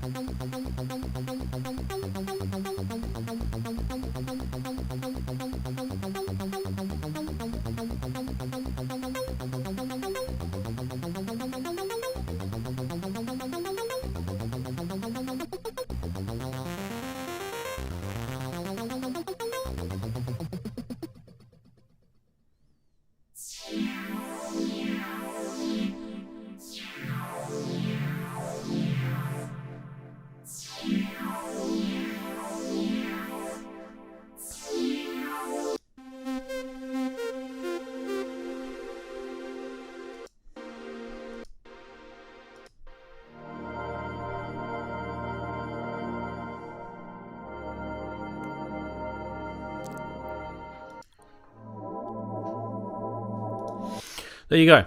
That is the Synthvibes one. Now, I was going to get the Webby up and you guys can check it out because it does say what other sites, synths it works on. synthvibes.com/Korg, I think it is, to get it, if I remember rightly. See if that works. It does. Okay. Website. Where'd you go? You went there. Boom. So let's max this up for you. So if you go to Korg FX here, very simple looking website. It actually works. These work on the Prolog, the Minilog XD, the NTS1, the NTS1 Mark II, the NTS3, and the Micro Korg 2. And you'll notice there were some that he showed. The Albedo showed. Obviously the DCM8, the little dipole flanger, that where was that kind of weird whirly thing? There it is down the bottom. Well, so there you go. So that is a 48% discount at the moment for $149. So it's nearly half price. I feel like personally, I feel like $149 is a little on the steep side. That's just my opinion. Me too. Yeah. But you must, if you want to run these on your Micro Korg 2, you have to have the version 2 firmware, which has been out now for a while. I did a show on that a little while ago. Because the Micro Korg 2 firmware 2 now welcomes the log SDK support, and that means that Synthvibes can now push these products across to that. There's a few people writing paid FX and things for this now, so it's a bit of a market, a little sort of corner of the market now that is doing quite well. Yeah. Does you guys want any questions about it? I can tell you a little bit about some of the plugins that I named. For example, the Albedo is a version 2. The granular cloud reverb, which you probably heard in that video. I don't know if you remember or not. It's kind of cool. That I do like that. Little granular cloud reverb that turns a single note into vast ambient pads. And, you know, it's really like, if you're really crap at synth playing, press one note and it just sounds amazing. It's one of those plugins. Did they announce that the Korg add-ons upon release, or was this a later edition? The firmware 2s are... Firmware 2. Yeah. Okay, yeah, because the firmware 2 gave them the log SDK support. So when you release... They never telegraphed that answer, right? They didn't say it was coming. It was a goodie later on, right? Oh, absolutely. Yeah, I don't even think they even mentioned it. No. But one of the cool things about it, though, is because they've got that, it's a pretty nice little screen going on on the Microkorg 2. Yeah, You can actually do some. I like it. You do some pretty fancy things with it. You can buy the individual plugins. Say you didn't want to get all of them. There's 17, by the way. You can buy them for $19 US each. So say you just wanted to get that albedo. 19's not too bad. 29 Australian. But 149 US for the whole lot. There was one other thing I was going to mention about it. I have a feeling there might be some synth oscillator sounds on the boil from these guys, and if there are, it'll be really good. So I don't know if it means hold off and wait, and they'll bundle the whole lot together as like a mega pack or not. But yeah, maybe because they already have. That's how they started. Remember, with the oscillators, Mini Log XD and the Pro Log XD. Yeah. I think the Pro Log was the first with the log thing, wasn't it? The first Korg sync with the log SDK. Yeah. 8 and the 16. Yeah. But there, I mean, you go to that site that I just showed you before. There's a heap. There's a heap of oscillators. There's virtual analog, additive synths, multi-timbral bass, 4-operator FM. There's a whole bunch that you can get. Yeah. And if you actually know anything about the log SDK, you can actually write your own. It's not that hard. Yeah. You could write your own VA pretty easily, I reckon. It's actually, I've downloaded the SDK and I started playing around with it, and I thought there's like a Hello World type thing you can do as a first project, and it's actually not that hard. It's pretty easy. And then there's a whole bunch of free things that you can get, and then obviously the free things are all open so you can see what they've done as the code, and then you can kind of use that as building blocks to then make your own. I think a lot of these guys would have done similar stuff. Getting back to these FX plugins, there's one that's called Rerun, which is a pretty cool thing. I actually don't know if I've heard anything similar. See if I can find it back on the video for you. It's a self-randomizing repeater, right? And it's like an audio repeater, but it slices and loops incoming audio on the fly. Cool. And oh man, this is what kind of wanted me to show you this on the show, and I just don't know if he's got it on this video or not. He's got the stator tape. He's got the albedo. Do you guys want to hear I'll do the albedo again because we talked about it and then we sort of watched it and then we didn't really talk about it. So here's the albedo again. Literally just press one note and you get that.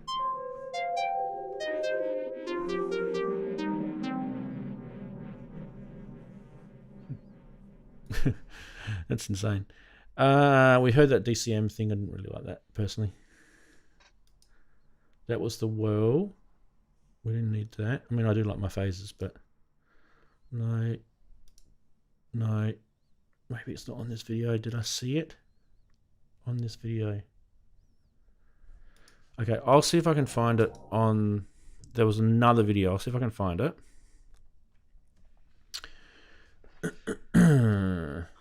Cinevibes.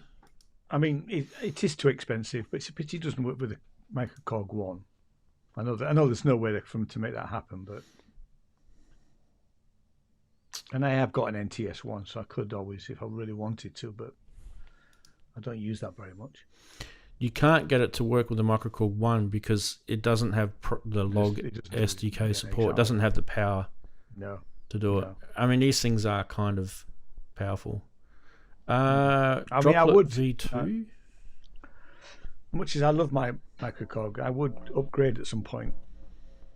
Well, it's a bit too hard to tell that LED display what the hell is going on, right? So yeah, it is. Yeah, absolutely.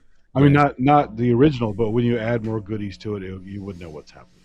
And don't forget too, it's probably the MS2000 rejigged as a bit of electronics to flog off that Microkorg. And when you think about it was a bit of smart engineering by Korg at the time. So I know what you mean though. You can get the NTS. What do you call it? The NTS one. NTS 1. I've Yeah. got that. Yeah. You So, probably need the I Mark don't- like I II said, I though. don't- Yeah. But I don't use the Mark 1, so I'm not going to be buying the Mark 2. Yeah, fair enough. I can't find the. I don't think they've got a video on that. The rerun. I really want to hear that rerun because that sounds cool. I'll say it again. It's a clever self-randomizing audio repeater that slices and loops incoming audio on the fly. And you just think about it, like, do you remember how I was showing you when I did the firmware update for the Microkorg 2, I was showing you that new feature where you can sort of arpeggiate the sample that you've just done, and it kind of plays with your arpeggiated notes. It plays across the actual sample slices, if that makes sense.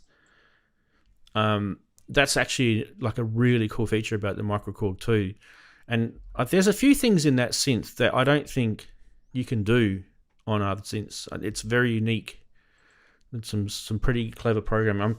Eventually, Korg will probably start extrapolating that and put it on their other synths, I'm sure. But that firmware 2 was like literally... I saw a video and I went, it was it $700, Chris, my dollars, so $350 British. I went, bugger it, I'm just going to whack $350 on the card, and I got it. And it was purely because of that firmware 2. And I probably wouldn't have got the Microkorg 2 before that update. So that's how cool that update was. And now with these things coming out, you can, empower it even more. Is the vocoder on it similar to the original Microkorg, or is it better? You've got all the original Microkorg stuff on there, plus you've got new stuff as well. Yeah.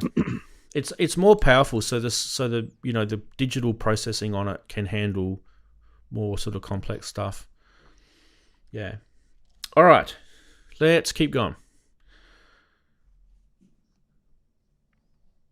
The last thing that I've got this week is a eurorack module.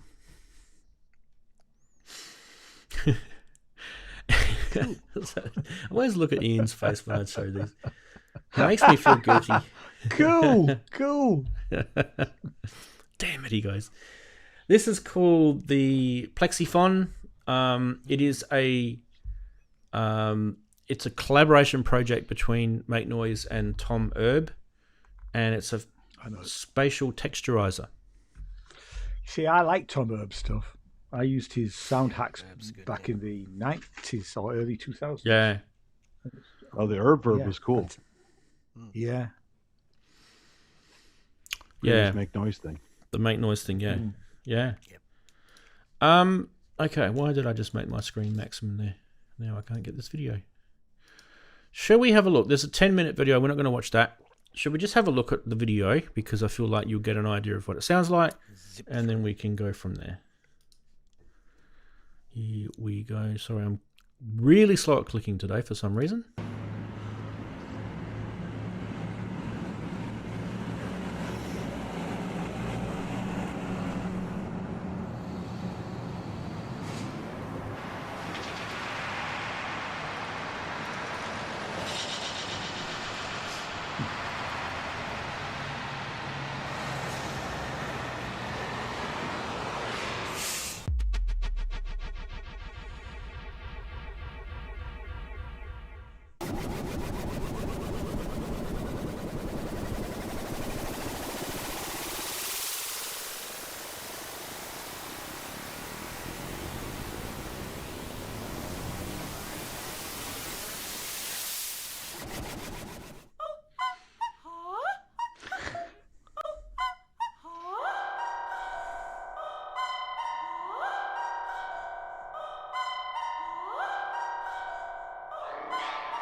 We've just watched 3 minutes 30 of that video.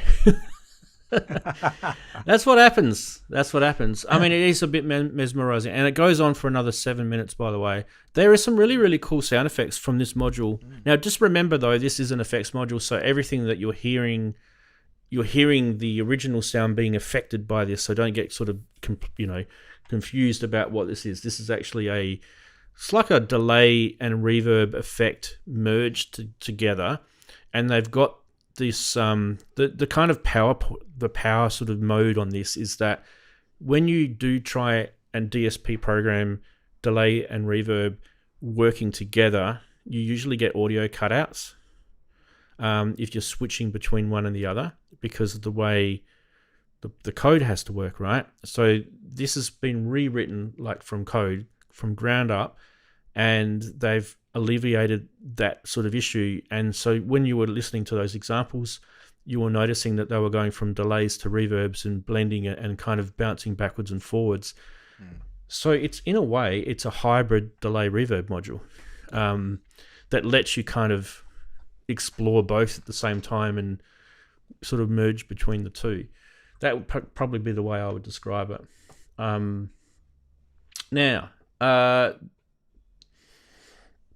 that sort of the knob that you were talking about, the plexus control, if you turn it fully counterclockwise, it acts as a dense, lush, diffused reverb, like a space reverb.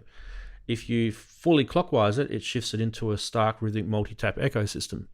And then there's a magic in between. So that's where the algorithm occupies that space.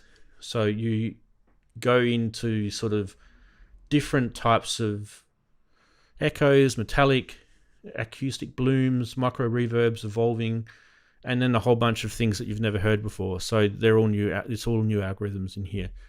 So that's what that does. And then you've got stereo animation with this, and as with all make noise stuff, it gets kind of a bit bonkers with some of the, the modulation that you can try on it and the attenuverters that are in there. So yeah, it's pretty big, but let's not sort of escape what its core purpose is. It's an effects module, and I kind of feel like it attributes itself to their new ecosystem that they're building. Price $469 US, $419 British. They are American, so there will probably be a Trump tax exporting on this, no doubt. Or maybe there's not. I don't know. $889 is the price I've got, Chris, for us in Australia. So that kind of puts it as a big competitor for the Swells from Intelligil. Don't know if that was planned that way. No, I feel like they're completely different. Yeah, I think they're different. Yeah. I mean, I'm not in the market for another reverb so soon. This is kind of off my radar, but having listened to it a bit more in that last video, there are definitely some interesting spaces in there that I could imagine playing with in the future. I thought the best example was when he put the vocal through it at the start, because you could hear what it was doing. Yeah. The vocal sounded like a Trevor Wishart track, if you know what Trevor Wishart is. Oh, with the lady sort of singing apicella, what do you call them? Apicellagos. I never can say that word right. You know the one I mean. I do. Apicella. Come at him now. Acapella, yeah. Yeah, but I mean, Trevor Wishart does all that sort of things with vocal techniques and male and female vocals, and so check his work out. It's quite interesting. One of the cool things I kind of caught that this was doing, which is kind of almost like an added bonus, and I reckon that it was like a happy accident almost when they were developing this, and they went, oh, quick, chuck an envelope follower on this, because they are actually getting it to trigger drum beats and things based on certain events that were happening in the reverb or the DSP algorithm, which was kind of cool. I actually thought that was an interesting thing. Yeah, I can imagine. I think we'll see some people using this in fun and interesting ways. So yeah, I do too. Yeah, it'll be fun. Definitely. Yeah. All right.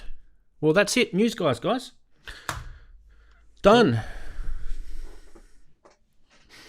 And there were more we could have shown. But Chris, I did ask you if you thought there was anything else that I should have shown Eurorack-wise.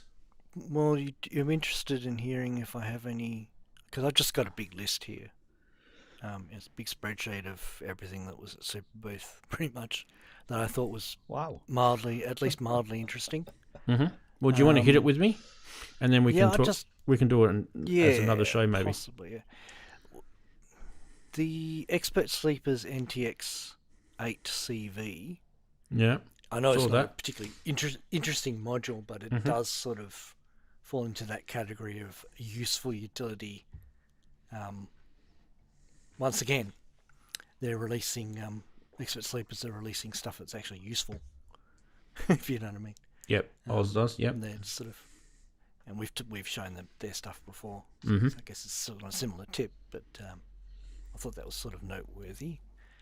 Probably not too fussed about more granular samplers because they seem to be in abundance. There were a few kind of clever modules that had clock. Oh, that funny thing with the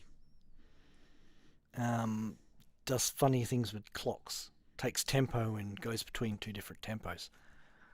Yeah, that one had me kind of scratching my head as to its usefulness. So that was probably a miss for me, pass for me. A dual band, Acid Rain have a dual band wave folder, which I've not seen anyone do dual band before. But again, no demos, so I couldn't really comment on it. That's why I didn't choose it. Yeah, same here. The Befico Arc, it's just again, it's just a similar territory to other modular companies that brought out impressive sequences. We showed it, didn't we? We showed it. Yeah, pretty sure we showed it. We may have shown it, yeah, because the fact that it has two separate components is kind of cool, because you've got the sort of brain you can put in your module, and then you can pull the sort of control side of it off. I couldn't remember whether we'd shown that one. The 3 splice here. Not super fussed about the splice module, because it was one of those cases where it's very clever, and we did show it when he showed it last year as a prototype. What about the Ferry Island Undertow? It's an LFO modulation, which seems to be getting everyone excited, but I don't quite know why. The Crick envelopes, well, another envelope generators. The Dope for 1U stuff, I guess no one here is really into 1U, but maybe some of our viewers are. Yeah. Because they've released a bunch of new 1U stuff, and they've never done it before, so...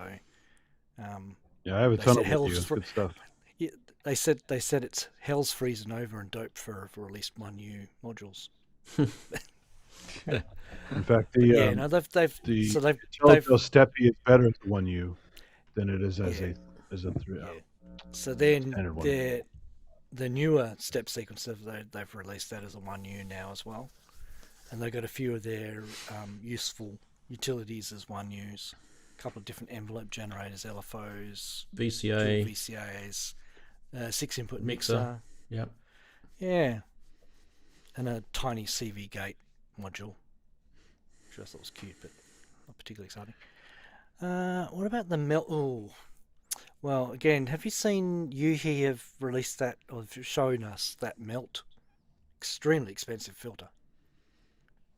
It's kind of, Yuhi doing actual modules, which I thought was quite interesting.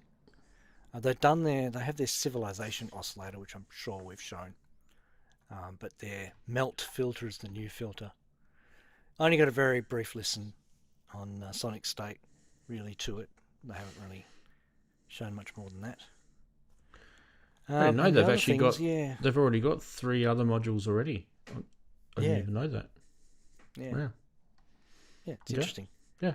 So their stuff's kind of more tilting towards the API 500 lunchbox sort of sound reinforcement type vibe, which is quite somewhat in the Sherman filter sort of Sherman area is sort of where that world comes in. It's not less from Eurorack and more coming from the high end studio audio tip. So it's a slightly different take on it. The Shackmack Queen's Court, I can't remember what it is. Oh, that's another digital mixer with inbuilt sounds. Again, it's an 1,000 plus US module, so it's not super interesting. And another performance mixer. It's even more expensive from Union Audio, which is impressive again, but not really super interesting. Mm-hmm. That's all I had on the modular front, other than the stuff that you've already shown, which is pretty much what I was interested in. Well, okay, so there was some stuff from AM Synths that have been trickling out over the last few weeks. Yeah, just slightly before Superbooth. Yes, I do remember those. I don't have them written down here. We might visit those next week. I was actually putting a little flag on those. Definitely. Yeah. What was the other thing I was going to look at? That other thing you mentioned. There was that thing called the Seratus by Isobar Industries, which I don't think was Superbooth. I think it's just a eurorack release. It's a matrix resonant delay comb /mutation engine. So that'll be interesting. It's kind of a bonkers module, and there's no videos on it, so that's one of the reasons why I haven't really. You're just waiting. I'm just waiting for someone to do a video, and sometimes I can't show the video either. Yeah, they'll do some, sponsored thing or something on someone's channel. Yep. The guys in the chat saying the show audio's a bit quiet today. It is. Apparently. Have I knocked it back for some reason? No, not here. Hang on, let me just check master. Check mine too. Master's up normal. Check. I'll just check the stream settings down here. No.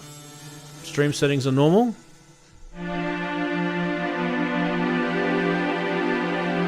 Yeah, no, everything's normal our end. So whoever's saying that, maybe it's your end. Earplugs out. Is it Vicky? Pull the cotton wool out of your ears. Yeah. Turn the volume up on your computer. That's the answer, isn't it? I just checked the YouTube stream. It sounds fine to me. Sounds fine. Is it? That's yeah.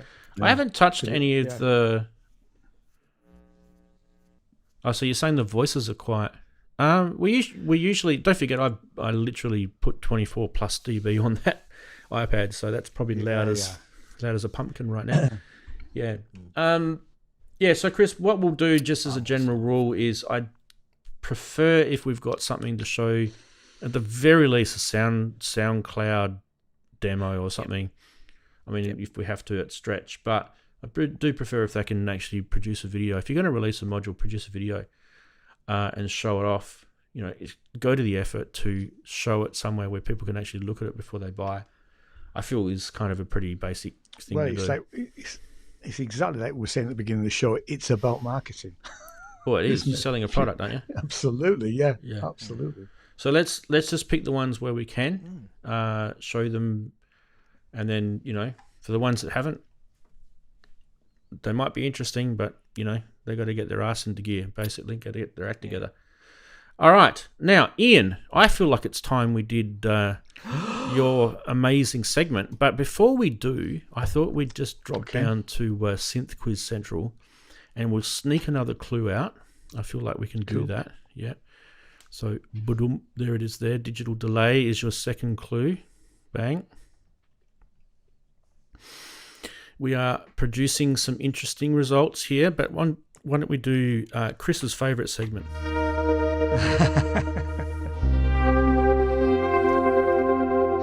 All this day. And of course, the D50 sound too. I have that on there. Yeah. So, welcome to the 16th of May. In 1866, the US Congress passed legislation that called for the creation of a 5-cent piece composed of nickel and copper, and the currency has been known ever since as a nickel. So we started with coinage.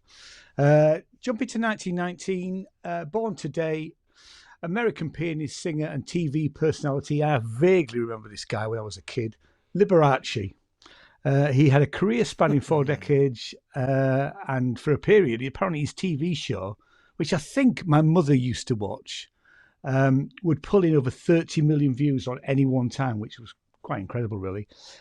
Became the highest paid entertainer in the world. He died on 4th of February 1987.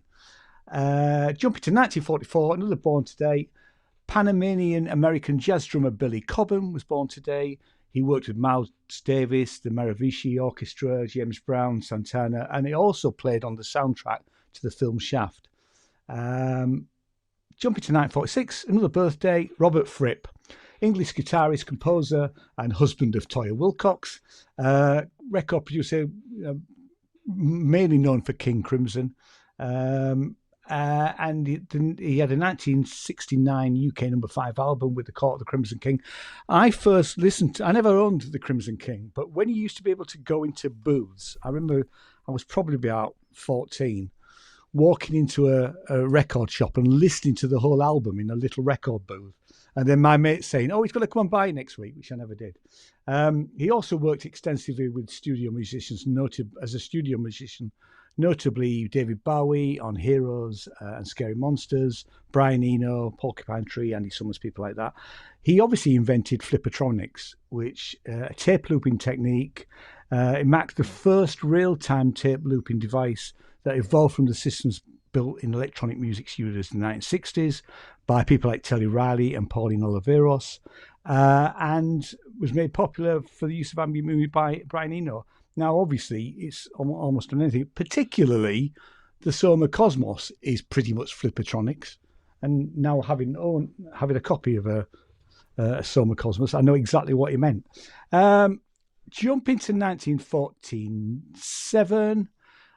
Poor old Billie Holiday. She was arrested in her New York apartment for possession of narcotics. The poor girl. Also in that year, another birthday, Daren Sweet of Scottish rock band Nazareth. Now, some of you won't really know about Nazareth, but Daren was he was the drummer. They had a couple of big hits over here, Broken Down Angel. I was a massive fan of Nazareth from their first ever album. And apparently, Hair of the Dog, right? Is it Hair of the Dog? Yeah, Hair of the Dog is an absolute. Yeah, it is my favourite Nazareth album. It's absolutely brilliant. But Guns N' Roses, Axl Rose apparently based his vocal technique on Dan McCaffrey, the lead singer of Nazareth. So he was a big fan. But Daryl, he was born in Bournemouth, so only an hour away from here. But lived all his life in Scotland, and he started playing drums in a Scottish pipe band. Sadly, he died in 1999, suffering a fatal heart attack just before a show in New Albany in Indiana. So he was still playing right up to the end. Also born today, 1951, Jonathan Richman, guitar vocalist for American rock band The Modern Lovers. Not a massive fan of The Modern Lovers, but there are some, their soundtrack to Something About Mary is absolutely fantastic, and I think Jonathan Richman is also in the film as well. But they had a big hit. Stuff is good. Have you heard his solo stuff? No, I haven't. No, I mean I know Roadrunner, which was a number 11 hit, and I don't remember. He had a number 5 hit here in the UK called Egyptian Reggae. I don't remember that. That was 1977. But no, I mean I should probably listen to Jonathan Richman more. He was always a bit sort of weird and wonky, I would describe him as, really. But he's a weird guy, yeah. So yeah. So jumping to 1954, on this day, lawyer Thurgood Marshall, which is a great name, scored a landmark victory as the US Supreme Court unanimously ruled in Brown versus the Board of Education that racial segregation in public schools was unconstitutional. So well done, Thurgood. 1955, another birthday. My dear, I was going to say my dear old friend, but she's not my friend, but I have met her. British singer-songwriter and actress Hazel O'Connor, who obviously in 1980 had a number 5 hit with 8th Day. She was in the film Breaking Glass, which is great. I do own the DVD of that. My band supported her on tour in 2013. She was absolutely bonkers. she spent most of her time trying to fix the lights before the show. I know that our guitarist at the time described the experience as incredibly stressful because she spent so long messing around with everything that we didn't have time to sound check. But she was bonkers but lovely. Also born today, 1958, Glenn Gregory, best known for Heaven 17. In 1977, Glenn Gregory was part of a band called 57 Men, which later became the band Wang Chung. I bought the first 3 Heaven 17 albums. I have to say, I think the best album for me was The Luxury Gap. I never liked Temptation, the really big hit. It always felt like a bit like sort of Plastic Soul, Cod Soul to me. But my favourite song on that album is Let Me Go, which is absolutely brilliant. And my youngest son used to work on the street where the video for Let Me Go was filmed on Thurgormorton Street, just behind the Bank of England. And I used to meet Josh for lunch, or we'd go for a drink after work. I'm Your Money is my favourite song. Sorry, say again. I'm Your Money is my favourite song. I'm Money. Yeah. But yeah, so loved the earlier stuff. They came to Froome not that long ago, and I'll be honest, I wasn't that bothered about seeing them because you could argue that maybe they've become their own tribute act. Sorry if that's controversial. Jumping to 962. Sorry, where's Robbie? Sorry, where's Robbie? Yeah, no, Where's Robbie's Robbie? A massive fan. Yeah. Hot takes out. There you go. Yeah. Yeah. But I do love those first 3 albums in particular. So jumping to 1962, born today, Andrew Innes from the Scottish rock band Primal Scream. Never a massive fan, but absolutely loved the Screamadelica album. They obviously had a number 7 hit with Rocks, and the album went to number 8 here in the UK. Also born today, another birthday, Chris Novoselic, bassist from Nirvana. And everybody knows that Nirvana Smells Like Teen Spirit, which is obviously certainly my favourite Nirvana single. And Nevermind is my favourite album, although Bleach would come second. Actually, I have all the Nirvana albums. It is actually, yeah. It's I remember when I bought it, it took a little while to get into for me. But he's supposed to wrote that one in the closet. Yeah. I mean, after Chris Novoselic left, after Nirvana's finished, after Kirk's death, he formed Sweet 75 and then Eyes Adrift, releasing 1 album with each band. And from 2006 to 2009, he played in a punk band called Flipper. Bless him. So also in 1965, while driving away from a gig in a Civic Hall, Long Beach in California, the limo that was taking the Rolling Stones back to their hotel was besieged by fans who caved in the roof by standing on it. The band attempted to hold the roof up on the car, being a very strong roof, while their chauffeur drove away with literally bodies falling into the middle of the road. Probably the biggest thing of what happened today was in 1966 when Capitol Records released the Beach Boys' 11th album, Pet Sounds. The groundbreaking work included hit singles like Sloop John B, Wouldn't It Be Nice, and the amazing God Only Knows. And the album was revolutionary for a number of reasons, including the broad use of instrumentation. There is some doubt as to whether a synthesizer was used, but we know that the theremin was definitely used. Bike bells, Coke cans, all sorts of weird and wonderful things. And it started the using the studio as an instrument in itself. And I do believe the Beatles, when they listened to it, they said, we've really got to up our game, and that's when they wrote Sgt. Pepper's. Another birthday today, 1966, Janet Jackson, the only Jackson music that I now own. I've got 3 of her albums. I've got Control, what's the other 2? Rhythm Nation, and the one after that, I think it's just called Janet. That's the one I like the least, if I'm honest. But her stuff's good, really. So she's the youngest child in the Jackson family, and obviously she's amassed she's tried to. I'm sure she's tried to stay away from the controversy surrounding the Michael Jackson and all the stuff that's gone on. Apparently, she isn't in the film. You've seen it, haven't you? You saw it, Ranzee. We talked about this, didn't we? Yeah, LaToya's not in it either. Yeah. Both of them aren't in it. Yeah, that is interesting, isn't it? I suspect they've probably tried to distance themselves from it, and maybe rightly so. Jumping to 1969, Peter Townsend, him of The Who, spent a night in jail for assaulting a man at a concert in the Fillmore East. What Townsend didn't know was that the man who jumped on stage was a plainclothes policeman trying to warn the audience that a fire had broken out in the venue. The Who guitarist was later fined $30 for the offence. Sadly, 1970, on this day, the England World Cup squad had a #1 in the UK with their chart single Back Home, which I have to say is a pretty terrible song. It apparently spent 3 weeks in the top of the charts here, so, what do I know? Jumping to 1973, Will White from the English electronic duo Propellerhead scored their 1997 UK #7 hit with On Her Majesty's Secret Service. I do own Decks and Drums and Rocks and Roll, which is the only album that the band ever did. They started down the road in Bath, sort of 16 miles away from here.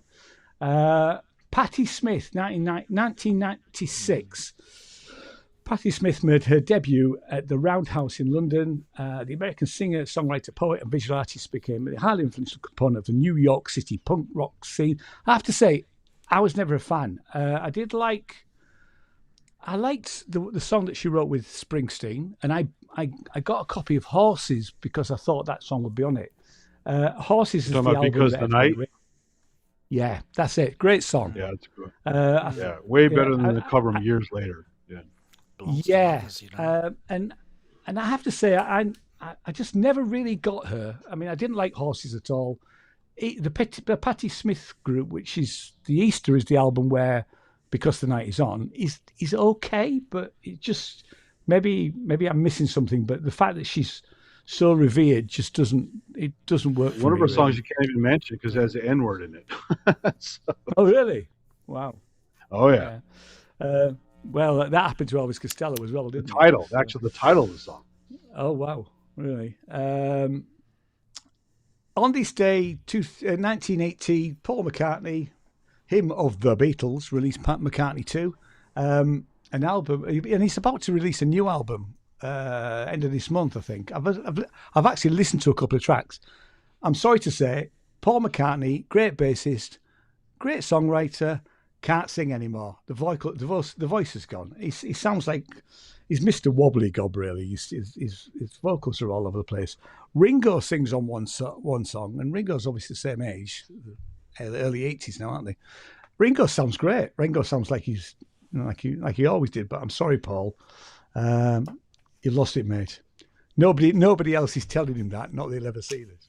1984. You never know. He might be a synth head. He could. Well, he's done some synth albums, hasn't he? They were synth heads in the old days. Yeah, they had a lot of cool stuff. Yeah. I mean, early adopter of the Mellotron as well. Yeah, VCS3s back in the day, all that sort of stuff, and old Moog stuff. Yeah. So, 1984 we had When Doves Cry, the single released by Prince Rogers Nielsen. And now on the album, on that song, he played everything as Prince was known to do, but particularly DX7, OBXA, and the Lin LM1 was on there. Oh, he loved the LM1. He did, yeah. You can tell as well, can't you? Well, especially that album. I think Purple Rain album as well. It's all over it. Tune it down, baby. Yep. Yeah. Didn't he swap out the EPROMs for that to make a custom? He did afterwards. I think one of the albums was stock, and then I think the next one he had EPROMs pre-programmed. Yeah. Well, that's cool. Also in 1984, Ozzy Osbourne, bless him of that there Wolverhampton, was arrested in Memphis, Tennessee for staggering drunk down Beale Street. Osbourne was released from the Memphis jail after 5 hours once he actually sobered up. and was not required to return for the court appearance. He continued on with the tour in support of his 1983 album, which was Bark at the Moon. I used to have that back in the day. I was never an big Ozzy Osbourne fan, although I did have Paranoid, Black Sabbath Paranoid. Jumping to 1987, U2 scored their first chart-topping single in the US with the now classic tune With or Without You. The song, which also hit number one in Canada and Ireland, not here, it didn't make number one here. It served as the lead single from the fifth studio album, which was the Joshua Tree. I'd stopped listening to after Unforgettable Fire, really. I loved the first three albums by U2, Boy in October in particular. But I lost interest in them, 1992. Kind of all did. Yeah. Well, they became this massive sort of. They were just, and actually, how sure did being Candle and Atomic Bomb was a decent album. The one they had much later was it? Was pretty decent. I vaguely remember that. Yeah. I don't remember liking it that much. I did listen to it at the time, but I suspect better than being in a Rattle and band with Hum. Bono. I didn't like Rattle and Hum, so. No, I remember seeing the film. Yeah, but being in a And band The Fly with and all that crap. Bono, must have been really quite difficult because let's face it, Bono has got an ego the size of a planet, hasn't he? Really? Sorry, Bono, as somebody else called him. So jumping to 1992, Car to the Unstoppable Sex Machine scored their first and only UK number one album with 1992's very, very good The Love album, which I do own. The British indie rock band formed in 98 with singer Jim Bob Morrison and guitarist Fruitbat Carter. Great name, that, Jim Bob. It is Jim actually, Bob. Yeah, Jim Bob and Fruitbat. I mean, come on. It's pity they only did the one album because it's a little patchy, but the only boy in New Cross was the single as well. I remember that. 1998, Rolling Stone guitarist Keith Richards fell when reaching for a book of nude art in his Connecticut home. My first question is, why has he put the nude art on the top shelf? And there's got to be other ways to look at porn. So the fall broke his ribs, causing the Stones to postpone many dates on their Bridge of Babylon tour. The Aussies called it England Old Dart, don't you? No. That's the nickname the Aussies give it. It's called the Old Dart. Is it? Yeah. Old Dart. Yeah. Right. So we're up to 2004. Frankie, who until I started looking for this, I had no idea who this girl was actually. But anyway, Frankie with a double E started a 3-week run at number one with a UK single called FURB, which I'm not going to swear, but FU right back. The song was a reply to the number one hit by Edmund, don't know who Edmund is, that was then replaced with It's Nigel's mate. Sorry, say again. Nigel's Adrian mate. Edmund. Oh, Yeah. heavy. The song was F It, Rick. I Don't Want You Back. So, and it was the first time a record and its reply had both made number one. I mean, I have to say, get a room, people. Apparently, Frankie, whose real name is Nicola F. Atello, after her 3 weeks at number one, she was dropped by the record label and became a New York cop working in the 121st precinct since February 2017. Good on you, girl. So we're up to 2018. She's been told never to sing in the radio, by the way. Yeah. American singer-songwriter Paul Simons began his homeward-bound farewell tour at the Rogers Arena in Vancouver, British Columbia, Canada. So this was 2018. Clearly, the tour is still going on because Paul Simon is playing at the London Palladium tomorrow night. So not that much of a farewell tour, was it? So Still 2023, a rare copy of the Beatles' 1968 Like White John Farnham's Album. farewell. Yeah, well, all these people. I mean, Elton John. How many farewell tours did Elton John have? So this copy of the White Album raised more than £2,000 at auction when it was donated to a British charity shop, And it's the first edition of the album, which was handed into the British Heart Foundation in Sutton Coldfield. After charity experts suspected the value, it was listed on eBay and sold for £2,350. It was thought to have been incredibly rare and featured a misprint. There was only apparently 10,000 copies of this album. 2025, last year, Donald Trump, here's the politics, people. Donald Trump angrily insulted Bruce Springsteen after the musician said Trump is heading a corrupt, incompetent and treasonous administration. Springsteen made a series of venomous speeches on stage at Manchester during a UK tour, arguing that Trump was an unfit president heading up a rogue government. Trump later said on his, shall I do the voice? So Trump later said on his Truth Social platform, "That Springsteen guy, he's highly overrated." And I'm terrible. Actually, no, I can't do Trump. Keep going. You're doing okay. Guy. Keep going. Not a talented guy. That's all right. Just a pushy, obnoxious jerk. Anyway, that's it for that. And lastly, but not least, today, 2026, Look No Computer is on tonight on Eurovision. Now, I really feel like I should be boycotting it because of Israel, but I will watch Sam's performance. Yeah. Conflicting, isn't it? I'm generally conflicted about it. I'll be honest, I don't normally watch it. I haven't watched it for years, but I do feel like I ought to support Sam Battle, bless him. And there's nothing happening on the music scene. All the charts are the same, apart from I think Mortal Kombat's gone up in the US in top films. Everything else, Devil Wears Prada. Here in the UK, the number one album is some paedophile called Michael Jackson, but we won't go there. Just a couple of things for tomorrow.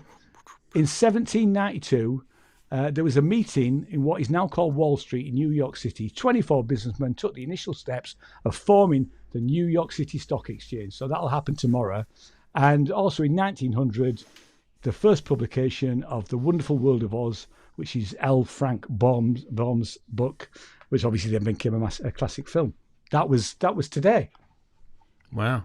Fantastic. Well done.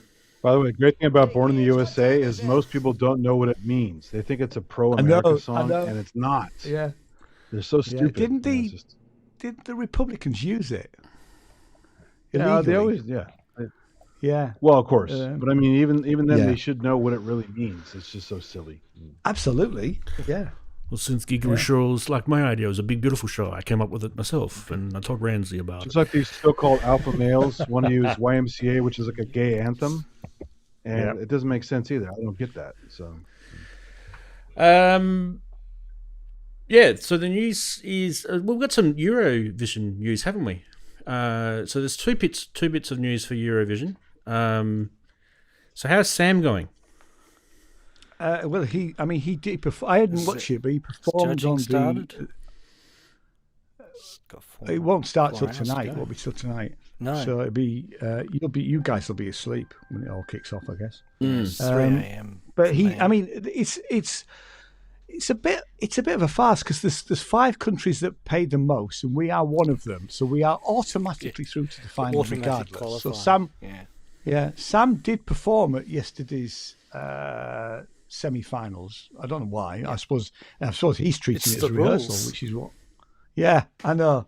I saw that. You read the rules. It says that. They must do 5 countries. 5 countries have pulled out. Spain being one of them. So Spain are one of the big contributors. Well, they have been for many years. They have actually pulled out.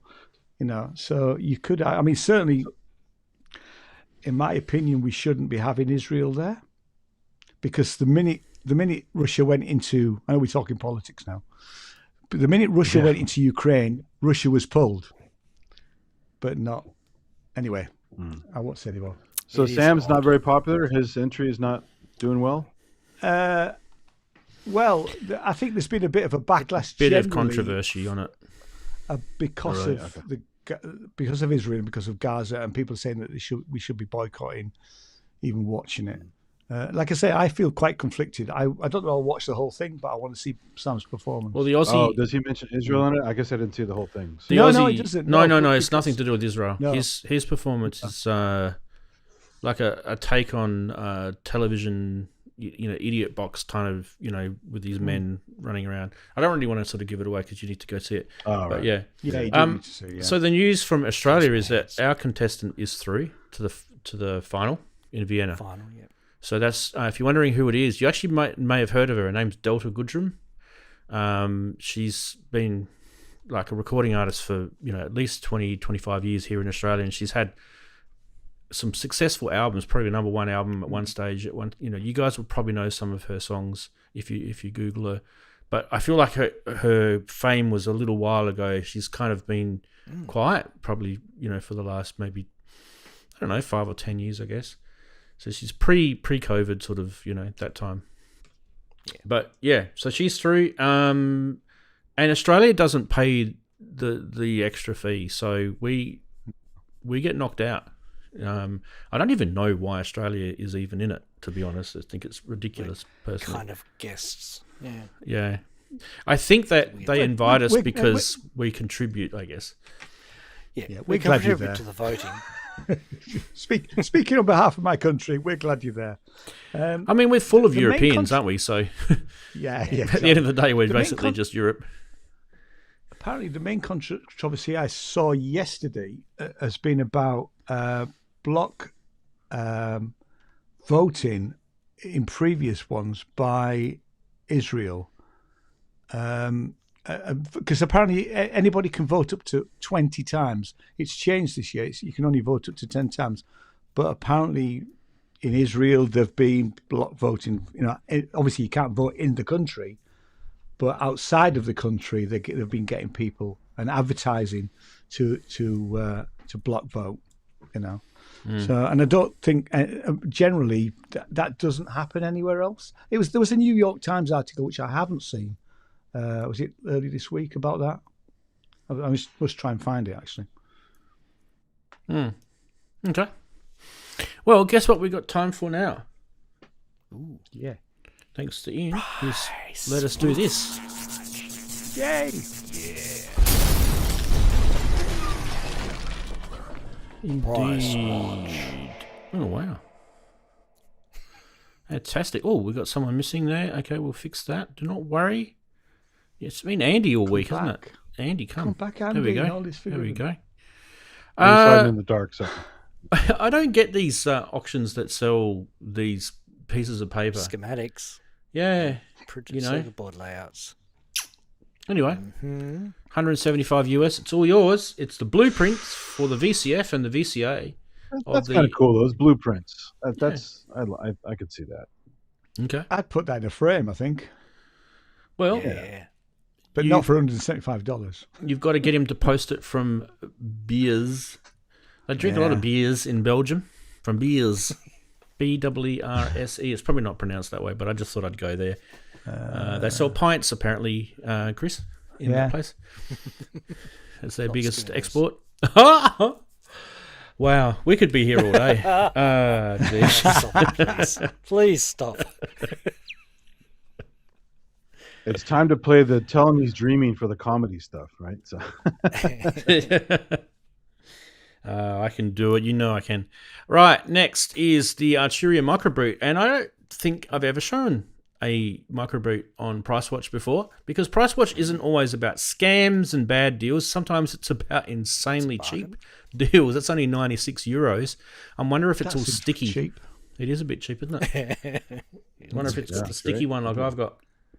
But this one does come with all the little overlays and the power cable and I think it might be under auction, so I don't think that €96 is the end price. Yeah, I can just it says 21 bids so far. Yeah. And it ends in 5 days? 5 days, 3 hours, on Friday. So it's got a bit to go. Yeah, give it a go. It's in Köln in Germany, that one. It's where all Collins live, Chris, in Köln. I have the Microcorg SE, the white one, and it didn't get sticky because it's different material. They made a different style. Well, you suck, because mine got sticky. Right. Next is the Octave Pleto Voyetra 8 polysynth, the rack mount. Now, I think we've shown a Voyetra before on this show. Yeah, Suzanne Chiana used Voyetra a lot. And the thing I remember saying last time was, Wags, have you got one yet? And I don't think he has, if I remember rightly, because, you know, he holds the roof of his synth cave up with all the racks he's got. This one's 22 grand. Might be, you know, affordable for him. This one's located in Tennessee, in Nashville. That's the country music town, isn't it? Nashville, Tennessee. It sure is. Yeah. Well, wonder if that Voyetra was on any sort of bootlegs. Haha. Anyway, sorry, I'll stop. I will. No, I won't. Yeah. So 22 grand is probably a little bit pricey for me. I feel we need to get a good famous Aussie to say this. Telling me, right? Indeed. Sorry, Retro Gear Shop, you are dreaming. Mind you, though, they're pretty rare, the Voyetras. I think New Order used it in the late 80s. So, and I do believe New Order had a whole bunch of synths stolen at one stage. And I think what the synth, the one that I always hear that got stolen in the early days was they had an ARP Quadra stolen. And I feel that would have been Gillian Gilbert's, because she was the synth person in New Order. By the way, Ian, I don't know if you mentioned, but they've actually been inducted into the Rock and Roll Hall of Fame in the last couple of weeks. I didn't know that. I didn't know that. Phil Collins, New Order, bunch of people. I mean, my first question is, why is it taken so long for them to be inducted? Well, 50 years. Hey-ho. They're actually, I think they're celebrating their 50th anniversary this year or last year, or it's soon anyway. That makes me feel old. Yeah. Yeah. Well, I don't know if you've seen Bernard lately. He's. I have seen them all actually. Yeah. Yeah. No, I mean, I saw him. Kind of frightening. I saw him. Was it last year? About this time last year. Saw him here in my city last year. That was really, really good. By the way, they've still got it. They should still tour till you can drop, I reckon. You know, definitely one of the best songs I ever heard live is Age of Consent. Absolutely amazing. Right. And then the second best was Temptation, I think it is. You guys ever heard those songs? They're early New Order songs. Yeah, I know them. Yeah. Anyway, I'm just trying to think. Is it Temptation? Yeah, it's Temptation. And I've never seen anyone quite like you before. That one. That's Temptation, isn't it? Yeah. That song literally lifted the roof off the stadium that they played in Perth. Anyway, that's for sure. Really, really good song live. It's kind of funny when you see bands play live and you know their songs. Some songs work so well live, but they don't work necessarily so well recorded. And some songs work really bad live, and you think, "Wow, this is going to be amazing." And then you get songs that always just work no matter what. Speaking things that work no matter what, a Roland System 100M is for sale. Yay! 10 grand. Wow. This one's in Japan. I'm just wondering if that's the same as Japan, but this one is in Japan. Yeah. So good they named it twice. Yeah. Big in Japan, even, Ian. It's supposed to be other Japan. Yeah. This one has got the 112, the 121, the 130, the 140, and the 150. And if anyone wants to know what they are, I'm more than happy to tell you. The 112 is the like all in one voice. So you've got the oscillator, filter, and VCA all in one. The 121 is, what were you going to say, Chris? Dual oscillator. 121 is the filter. I'm doing well so far. I know my 100. Oh no, sorry, you were right actually. The 112. I was thinking of the 110. You were right. The 112 is the dual oscillator. You are right. The 121 is the dual filter. The 130 is the dual VCA. The 140 is the dual envelope, and the 150 is the, what is it? The sample and hold and delay. LFO thing. Noise generator, ring mod, sample and hold, LFO, all in one. And down the bottom, you've got your little matrix, multiple patch bay. But I think there's something missing from this. Hang on. It does come with the keyboard. But where's the little mixer thing? Yeah, Okay, it's so in a that 182 module. Yeah, it doesn't have the little mixer thing. Anyway, doesn't matter. You can just patch it in somehow. They used to come with a little mixer thing. I thought the little mixer thing was either on the keyboard or... No, it's not on the keyboard. Anyway, I got it wrong. No, it's not. Anyway, that one comes with manuals, everything. So that's why it's 10 grand. It's like literally all the original cables, manuals, everything. So yeah, would you pay 10 grand for it? Would you pay 10 grand for it? I wouldn't. I mean, if money was an option, yes, but not in my world. It's basically a mono synth, modular mono synth. Yeah. Two voice. Sounds like a Jupiter voice. If you're wondering what it sounds like, The original 700. I don't know. I'm still a 100 fan, eh? By the way, Good, Andy, if you want a 700 sound, just buy the Roland 500 modules. Yeah. Pretty much 700s. Those, Yeah. Yeah. I think Maleko did them for Roland, and I think they just pretty much copied the 700 circuits in them. Vince Clarke had that beautiful Free shipping, 700. It's massive. Yeah.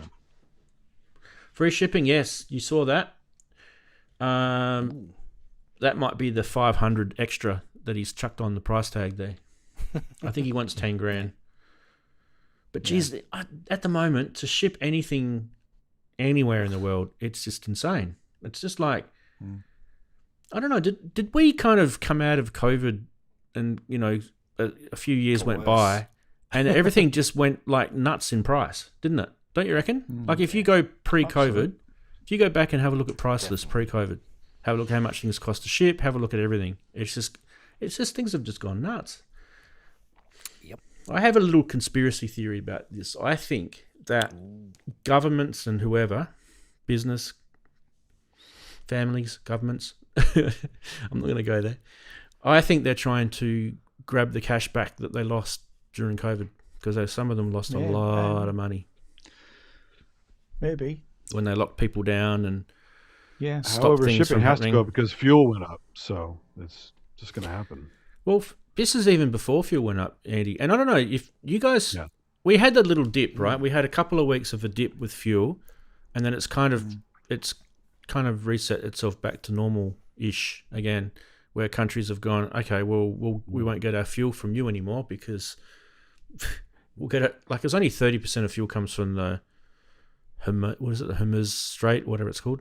Strait of Hormuz. Yeah. Strait of Hormuz. Yeah, we don't get it from there, but we're like down so many barrels. It's not even funny. But you guys are laughing. You took over Venezuela not long ago, and that you got a whole bunch of oil from there. And True, baby, but the oil needs to be heavily processed. It's kind of crap oil.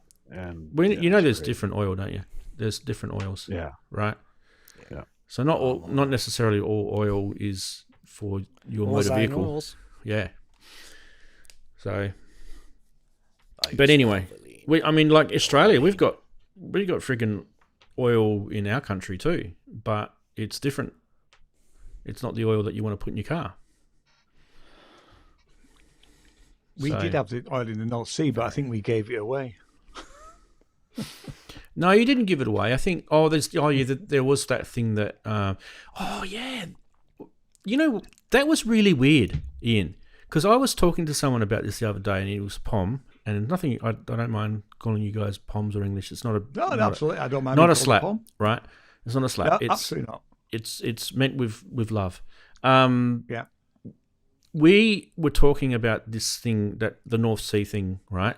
And then I mentioned to him that Australia had this thing with East Timor going back probably sort of early 2010-ish, I don't know, 2009, somewhere around there. I don't know, someone else can Google the year.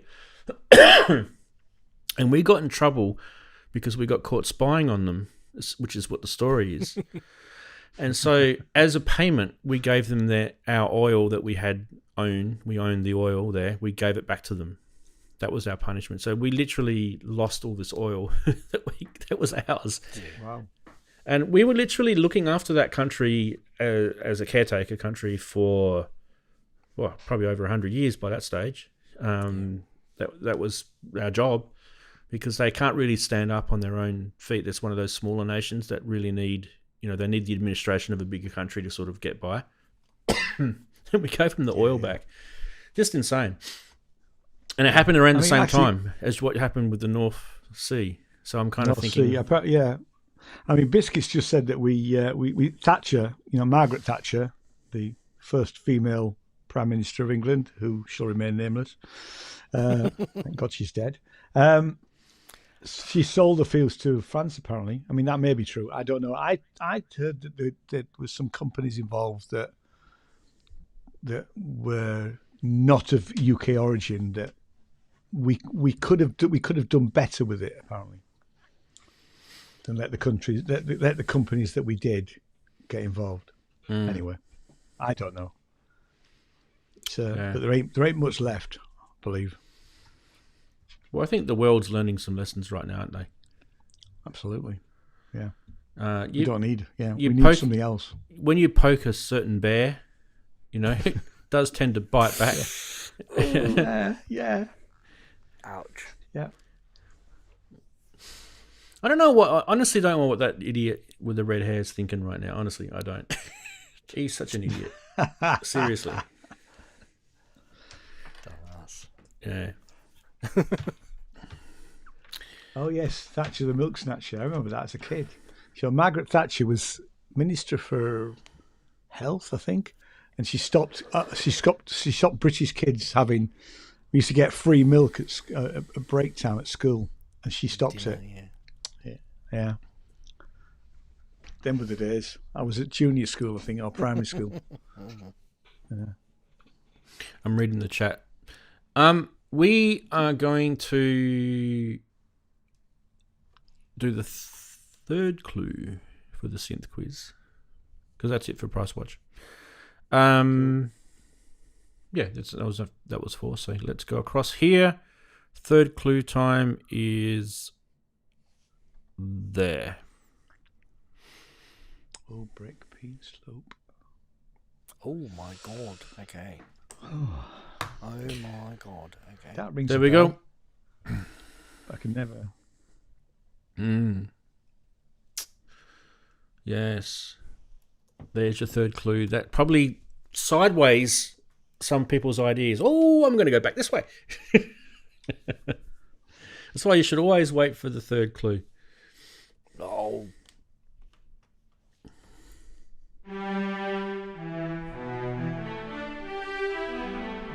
It sounds so Roland, this thing, doesn't it?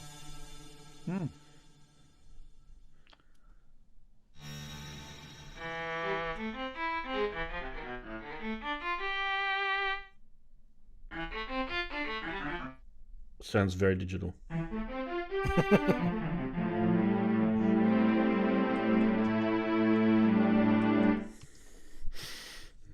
We're just waiting for the people to put their guesses in, if you're wondering. Basic synth, mood string.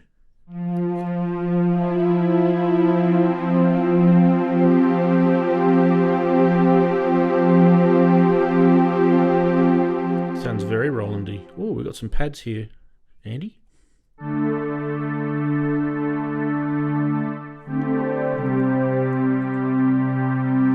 Analog Dream, that's a famous one.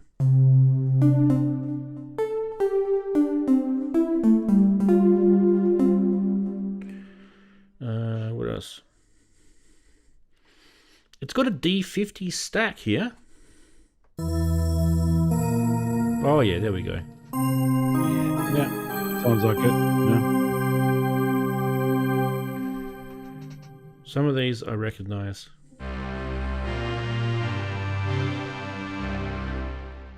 Let's see if we can find some famous Roland sounds like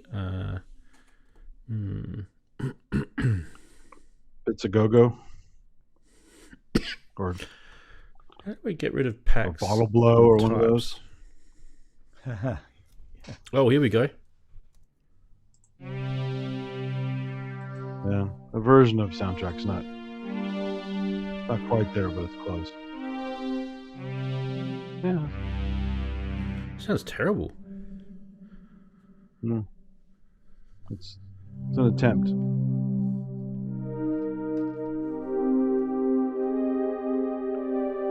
A lot of this sound really filtered. You sound like a closed filter, right? Sounds You hear that? terrible. It just really sounds terrible. What's another one? It's muddy, kind of muddy, closed filter sounding. Yeah.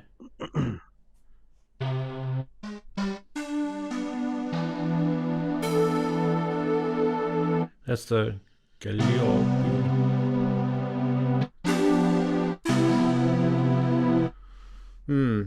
Name a famous Roland patch. Bits of Go-Go. So you did soundtrack already. Oh yeah, the plucky one. What's that one? Chiffer, some kind of chiffer, Bottle Blows, a bunch of them. Can't do bottle. Oh, hang on. I didn't spell it with an O. There we go. Digital native dance. Yeah, digital Digital native Dance. Digi- I really like Intruder Effects. That one's a really good one, but it's probably too complex for that app. Oh, it doesn't have digital native dance in here. Yeah, those are more complicated. Yeah. Look up Where's my Intruder keyboard Effects. It's gone? probably not there either. Digi dance maybe. Digi dance. Or good. What's the one? Guitar.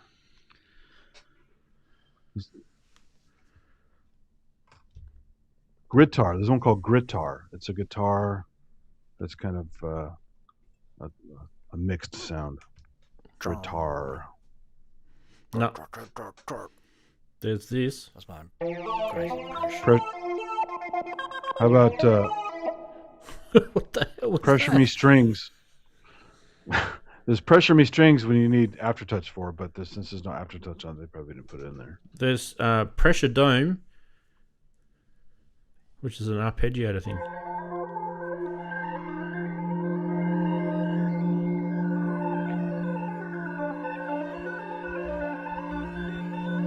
I'm not gonna You go gotta have into. Pizza Go-Go. Pizza Go-Go's are really famous. The Enya patch. Yeah. P-I-Z. No P-I-Z. It's got it, surely. Oh, yeah, we go. Okay. Not Pizza Go-Go, though. But there is Piz. There's AX Pizzicato. Okay, so there's a few. Let's try the Pizzicato. Probably need to go That's up. similar to it, but it was more processed for Pizza Go-Go. There's the D51.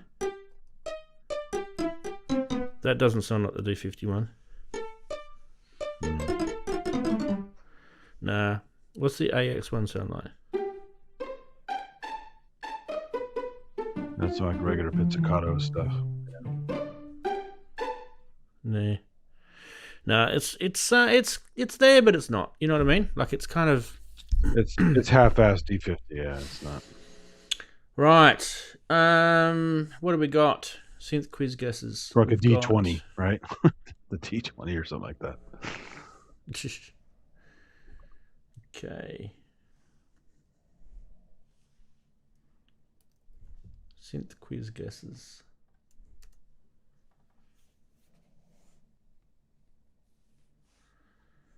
We have got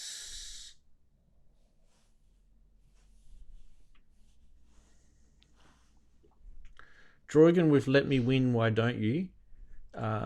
Vicky with Roland System 100. Andy with Some Korg Synth I Never Had. Deadman's got Korg DSS1. So has Andy. And Magoo has got Korg. the DW8000. I will now I haven't reveal. put mine in. I will now Better not be reveal. the 8000. Have we had all three clues? Yeah, we've had all three clues. I only saw two. Well, you haven't been paying attention. I know. Shame on me. The quiz has stopped, so you can't put your entries in anyway.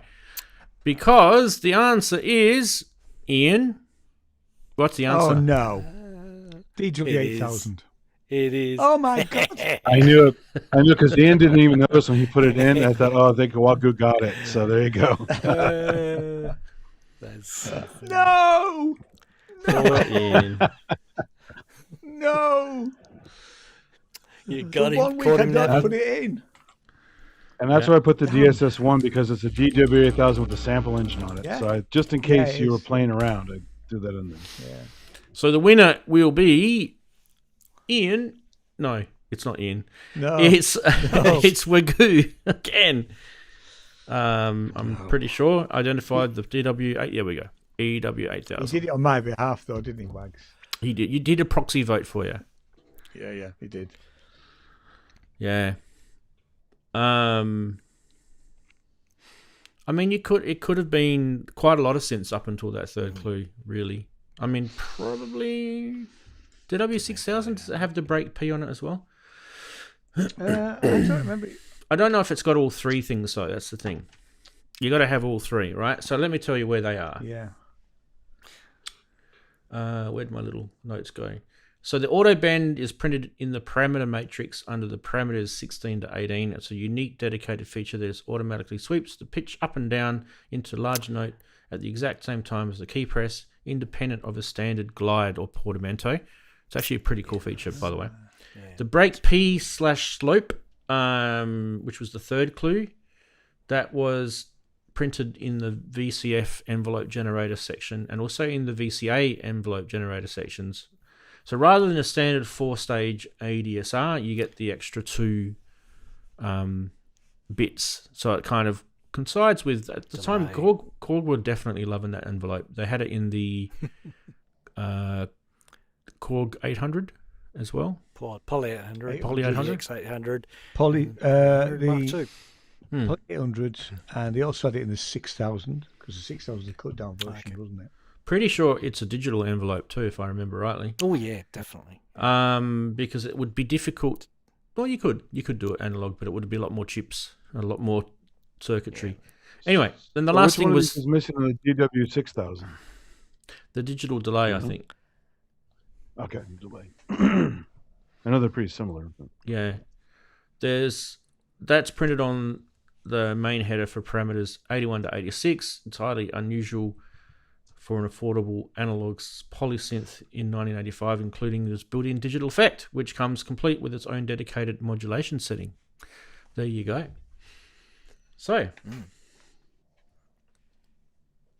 you teased me about the DW8000 in for a long time. I know. So I thought I'd And put now it in. ask for break P, slope.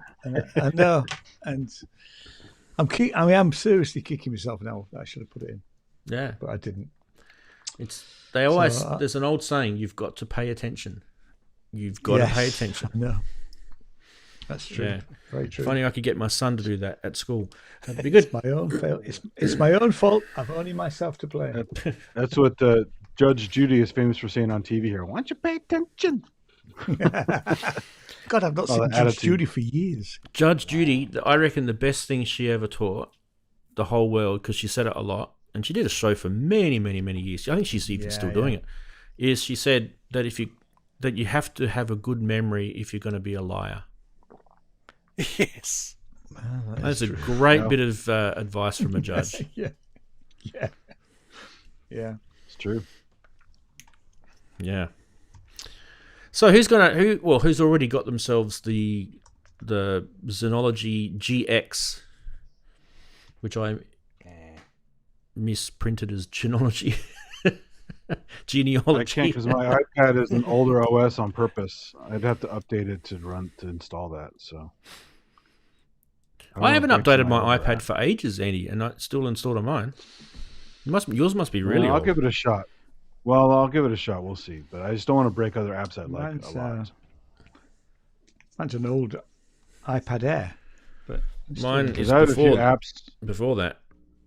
Like mine I is. have a few ones that you can't get anymore from the store, and if I screw them up, I can't play them anymore. So yeah. Where is it? General, and then about. I'll tell you, my iPad is iPad OS 17.7. Andy?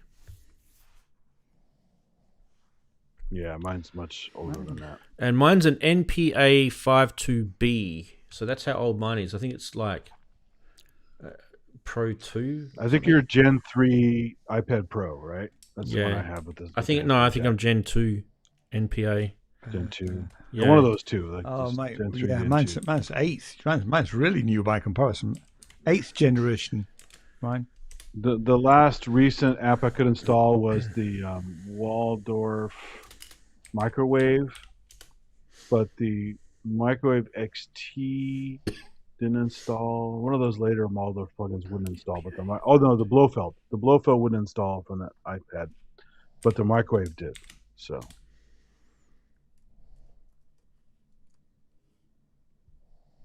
I'm missing a few apps now, sadly.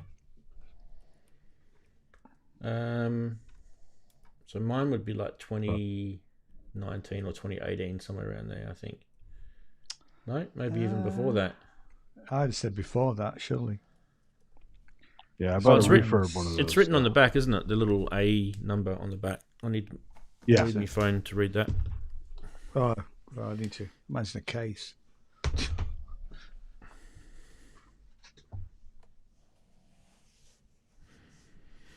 Here we go. Let me read it now.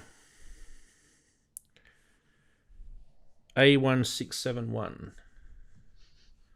So that would be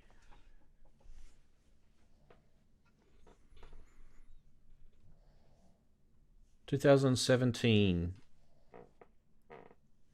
There you go. 2007 actually probably makes sense. And it's completely foobarred now because the screen is cracked on it and it's the actual screen, not the screen protector. Yeah, I cracked my original iPad Pro, dropped it once. It was terrible. I'd have to pay like, I reckon, $900 to get the screen replaced. Australian, like £450. No, you can buy them and use iFixit's guide to replace them with the suction cups and all that stuff. So, but even still, it's not worth it. Like even now on this iPad, if I was to watch some videos, if I go full screen, you know how you get the little full screen thing when you're watching? Yeah. You start getting this frame rate sort of thing, and then it catches up, and then it goes, and then it catches up. Yeah, it's definitely shouldn't be doing that because it's an old processor mine would issue. still use YouTube if they hadn't updated YouTube to be incompatible with the OS that I have. So it's I'm just reluctant to buy a new iPad because, you know, I don't actually use this thing that much. I use it to do some basic stuff on it, and it just did that Synology thing quite fine. So yeah. I'll see if I can load it. Maybe I can, but I had a few that I couldn't load. So what did I say? It wasn't A1671, so it's a iPad. They also have the StrikeFet as well. I saw StrikeFet for iOS, even for the phone, not just the iPad. So it's the A10X processor. I mean, that's an old processor. Yeah.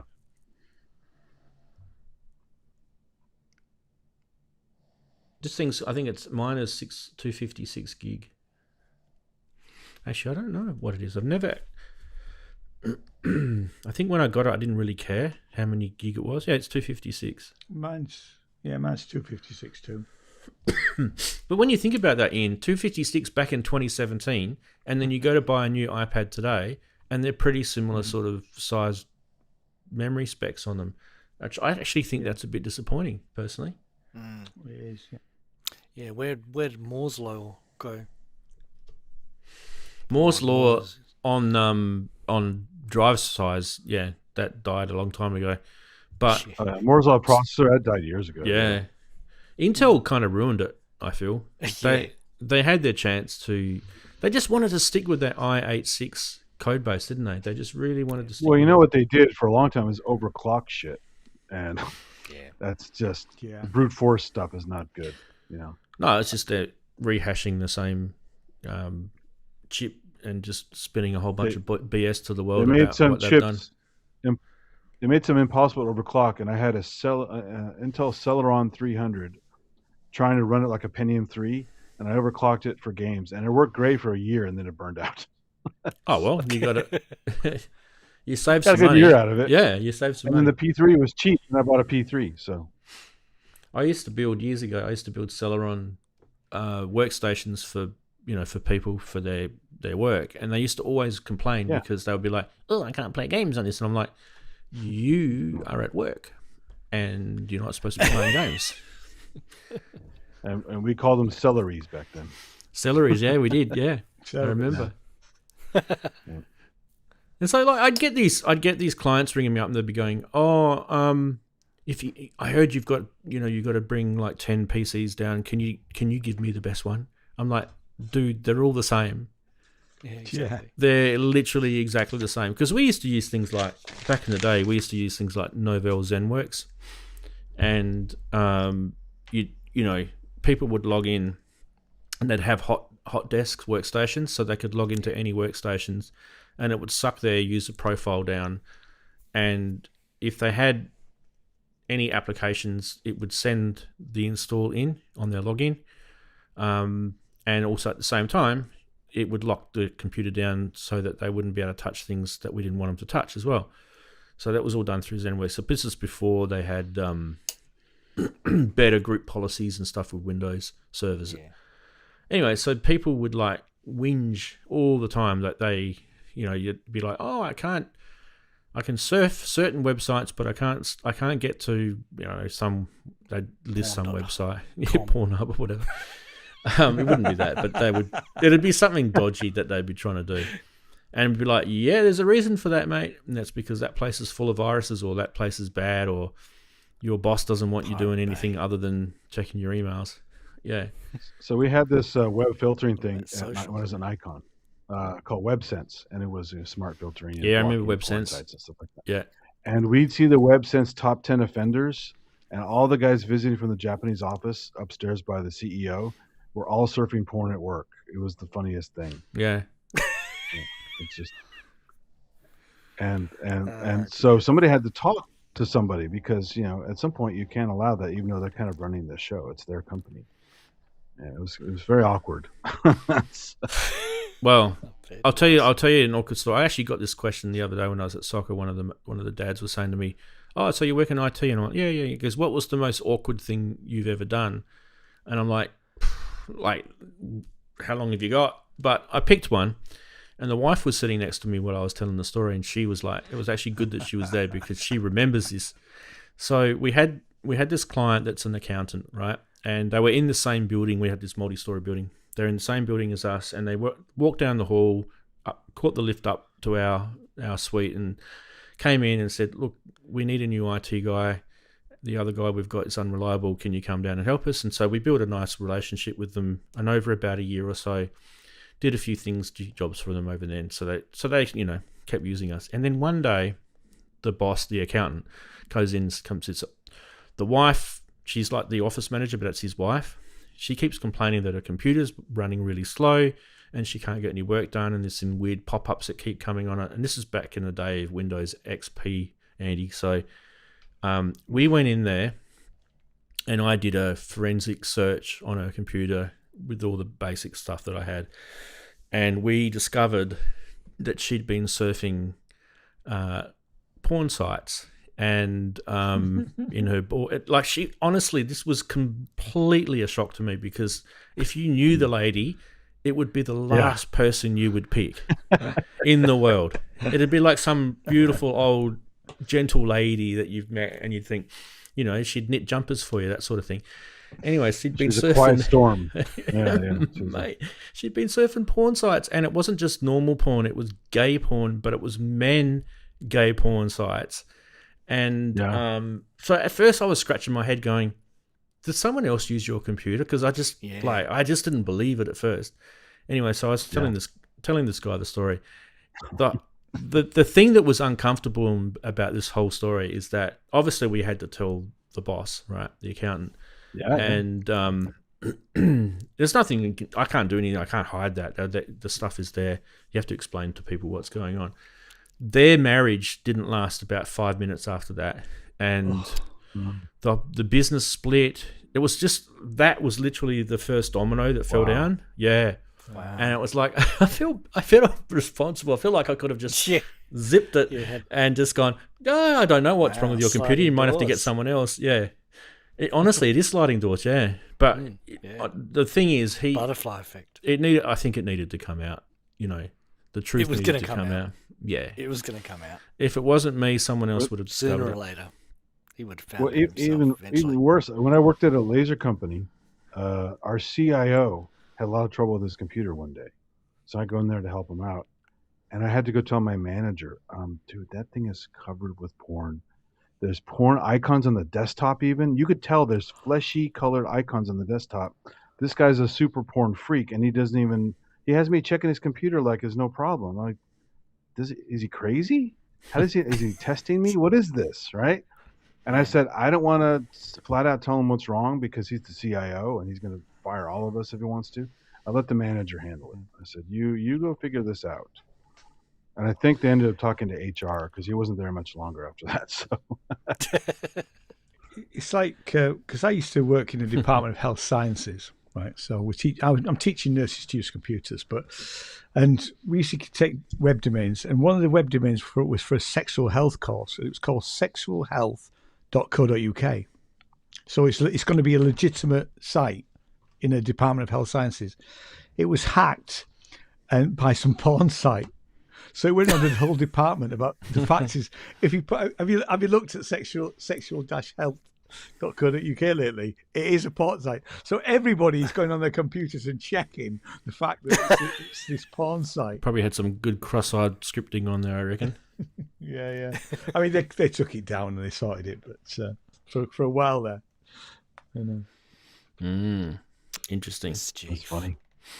I had this job where we've got this government department here where I live called the Auditor General's Department, and their job is to basically, you know, check everything that the government does. It's kind of a bit of a joke, really, because we used to tease them about how they're not auditing anything.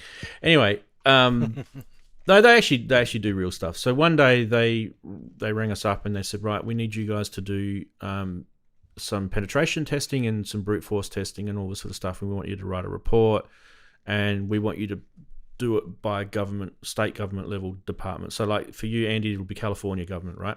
So government by, you know, state as opposed to federal, right? And so we were doing things like Department of Premier and Cabinet. Now, Premier is like in America, in California, the head of your state is the governor, right? So in Australia, the head of our state is called the Premier. And so we did, the first one we did was, and this was when Colin Barnett was Premier, Chris. So the first one we did was Department of Premier and Cabinet. And so I got the job of doing the actual Premier's laptop. Oh, nice. And his laptop was hacked by me. And I installed... I don't know if I should be saying this. Like, I installed Notepad.exe on his desktop, and it wasn't Notepad.exe. Okay. Yeah. Anyway, so we did a whole bunch of things, and we were completely given the green light to do all this kind of weird stuff. One of the things we did social engineering, where there were a team of three of us. We put a fake IT department with the coat of arms, you know, on it. We printed it in the local color printer, and we rocked up to the building. We did. This was the Department of Finance, right? So this is basically where the treasurer lives, right? Treasury, yeah. And so we walked in to the ground floor. The security people at the start were like, what are you guys doing? And I had my clipboard and I had my lanyard, a fake lanyard. We were shitting ourselves, but we had this poker face on. To do it, yeah. And we walked in there, completely green light from the Auditor General. So if we'd gotten the shit, we would have been okay. Anyway, so we go up to the security. The security guy goes, what do you want to do? And we said, oh, we're from IT. We need to go upstairs to the Department of Finance, and they've got some server issues, so we need to go and fix it. The guy goes, yep, cool, just go straight up. So we okay, off we went straight up. that was the first failure. Then we got upstairs and we got into the Department of Finance, and the lift opened, and basically you go down a corridor and there's these glass doors, and you can't even get in. You have to scan the key fob thing. Yeah. And I didn't have the key fob on me, or none of us did, so we were just standing at the door, and literally we didn't know what we were going to do and how we were going to get in there. And some dude just walks out. Yeah. He just walks out. Yeah. And we had our IT, and he looked at me and he holds the door open for me. Just lets me in. And so we're like, this is just so easy. So we walked straight in and got in there, and it's like a big open plan office with partitions and computer screens and stuff like everywhere. And the first thing we did was we had a list of like what to check. First thing you do, check the computer monitors to make sure that employees aren't putting their passwords on sticky notes on the screen. Taking photos. There was passwords everywhere, right? It was terrible. So what we did is have you heard of the Pineapple, Andy? It's like you get a USB thumb drive and you put this program, it's called the Pineapple, on it.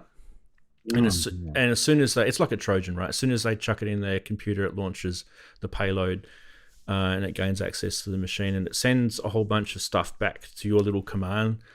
You can have like a little PHP script running on a Linux server, and you can actually monitor all this shit, and you gain access to computers and stuff from it. Anyway, so we planted a few of these dropped USB thumb drives around. This is back in the days when just sitting on the counter. Yeah. Everyone loves thumb drives, people's right? curiosity to get the better of them. So they would have got back from lunch and they would go, "Oh, cool, free thumb drive, awesome!"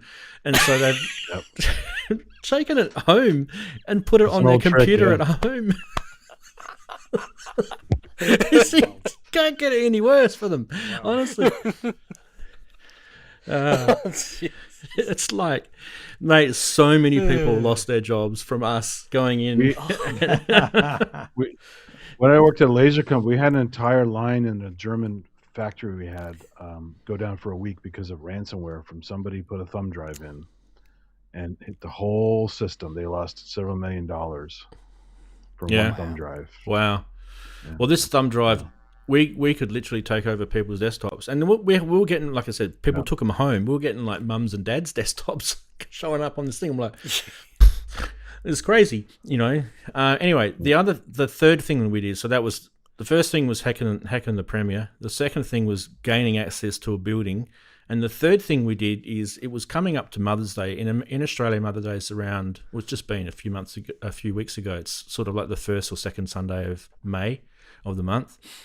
And we developed this fake website as a hairdresser, and we did this little voucher where we say you get 50% off, and we just made up some bogus hairdressing salon in some part of the city. It looked real, and it looked, everything was like rigid. This wasn't my pots all over the place here. This wasn't my idea. This was one of the other guys that worked with me, and it was so bad. This was actually the thing that got people really in trouble. Everyone bought it. It was kind of like they didn't even bother to check. So basically how it worked was, for you to get your deal for the hairdresser, get your 50% off, it was a Mother's Day special, get 50% off. This salon didn't even friggin' exist. It was just some bogus address down the street. They had to go to the website, and once they clicked on this link on the website, we used this thing back in the day. It was called Beef. You should look it up. It's part of black hat hacking, right? It gave us, through the browser, it gave us exploit control, and we were able to then gain access to their computer. And you should have seen this command center that we had. We had all of these computers go lighting up. It was like Christmas trees. It was so bad. Like, it was viral. And people were doing, not only were they getting the voucher for themselves, they were forwarding it to friends, emails and stuff like that. Sharing. And this thing got, not only did it just infiltrate the whole department, it got out, it went to people's friends, and there was like, you know, local friggin' supermarkets, people, owners, trying to claim this bloody voucher that doesn't even exist. It went viral. It was so bad. And like, so the government actually had to issue like a oh shit type email to everyone. This was a bad thing. We shouldn't have done this. And it actually proved some really, they had to change a lot of their policies and stuff like that. It was really, really bad. And all it was just this guy come up with this idea, hairdressing, Mother's Day coming up, 50% off. And it was just, it just snuck under the radar. It just got everyone. So the first major thing we got here was the Citibank. Did you guys ever hear about that one? The famous Citibank the phishing attack? Yeah. Yeah. And because a lot of people have Citibank accounts or cards or whatever, they thought, oh, this is legit. And if you looked at the example, it had everything wrong. The weird URL, the misspellings, the bad graphics. Yeah. It had every hallmark of a total scam. And people just saw Citibank and they go, oh, this is my thing. Click. Yeah. And then they lost all this money. And yeah, it's just bad. Well, now, I mean, let them get into your account. It wasn't just your computer, it was your bank account, right? We were doing this, back at 2010, 2011. This is kind of when that happened, Chris. And when you think about it now, there's massive, huge YouTubers now who do those scam, they combat the scammers and they try and catch them out and they hack into the scammers' cameras. And it's entertaining to watch. And, everyone loves seeing someone doing dodgy things getting in trouble for it. So that's cool. And then there was that guy with the glitter bomb with the people taking fake parcels and the bomb was does it every year. All this stuff is kind of like it's freeze. Yeah, it's become. I love the guy calling those the Indian centers because he'll like, hey, nice red shirt you have on there, and he's like, yeah. Have you seen that? There's a guy called Jim Browning. He's like, I think he's Northern Irish, and he's actually he got so popular he got onto the BBC, and they actually gave him like a show segment on the BBC, like a scam show on the BBC. Sure, yeah, good stuff. Yeah, I don't know the name. That's not his real name, by the way. That's his it's his fake name. Handle. Yeah. It's like because I looked in my spam on my emails the other day, and apparently I've got an email from Elon Musk wanting to give me money. I just thought that's hilarious, isn't it? It's hilarious. It's like the West African prince who wants to get money out of his country and please give me $10,000 and yeah. Well, as a YouTuber, I get them all the time, right? So every day I get a number of emails every day. Usually what they are is people saying, we want you to advertise our brand, and it's all just bogus. You can tell because it's from, I don't know, Poland or, it's you can just tell it's fake. Anyway, the one that I got the other day, this is probably only about like a week ago, and I was reading it and I thought, geez, this is so clever. It was basically an email that said, you've used our music or whatever it was, and we are going to take action with you unless you take the content down. And it was actually really well written. There was no bad spelling mistakes. And I kind of looked at it and I thought, this looks like it could actually be real. And, being a YouTuber, these things happen. But what was the giveaway to me that I knew straight away that it was a scam is I do my normal checks with the email. So you can check who it's sent from and things like that. And it kind of passed those normal checks. It looked like a fairly legitimate email address. It had the header was all legit. The header looked fine. Everything was looking good. But then when I started to look at the actual thing, it didn't say what video. It didn't say what music content it was. It was just very generic. And I thought, no one's going to if you're going to hit someone with that, they want you to reply. That's the scam. They want you to reply to the email so they've got you. They want you to say, which video? And then they go and look at your videos and they pick one that ropes you in more and more and more because it seems to follow the script, what you were expecting. Yeah. And because a lot of them probably just use AI to write these things anyway. So AI is getting better and better at writing stuff. So, if you guys, I don't know if you guys have tried the new Google Gemini Pro. Now it's it's insanely good now. It's getting so good. You can actually upload a screenshot of something, and it can actually look at that screenshot. Describe it. And I was talking to a friend about this the other day who works in Google, and I said, I wonder, because he doesn't work in the Gemini section, but I wonder if you know how they've got, machine learning based on image analysis, right? I did this at uni. So when I was at doing my postgrad at uni, I actually did, we did a whole semester on Fourier's transform theory and using spectrograms and stuff like that to analyze pictures of hearts, human hearts, because this was a medical school where I went to uni, so it's a big medical school. So they want basically all the other engineers and sciencey people, they all basically do everything to sort of boost the medical school because that's their big ticket. So we were doing this research project on analyzing the human heart, and we were getting Fourier's transform theory to work out was anomalies in the walls and the structure of the human heart. And as a result of that, you can actually see, like these were early days. This was probably 15 years ago, early days of machine learning, right? And it was machine learning. We were using fuzzy logic. And back in those days, it was kind of to find anomalies in something, it had to find differentials and colors and pixels and things like that. So, and when we were like teaching it to look for things and then retraining it, and then it would have false positives and false negative and all that sort of stuff, right? I was talking to this guy at Google and I said, I'm actually very curious how Gemini can actually read an image. Like you upload, I said, a screenshot or something like that, it can actually read it. It can read Excel spreadsheets, it can read Word documents. That stuff I get because it's basically it puts it through a parser and reads it as text, right? But images is a different AI engine.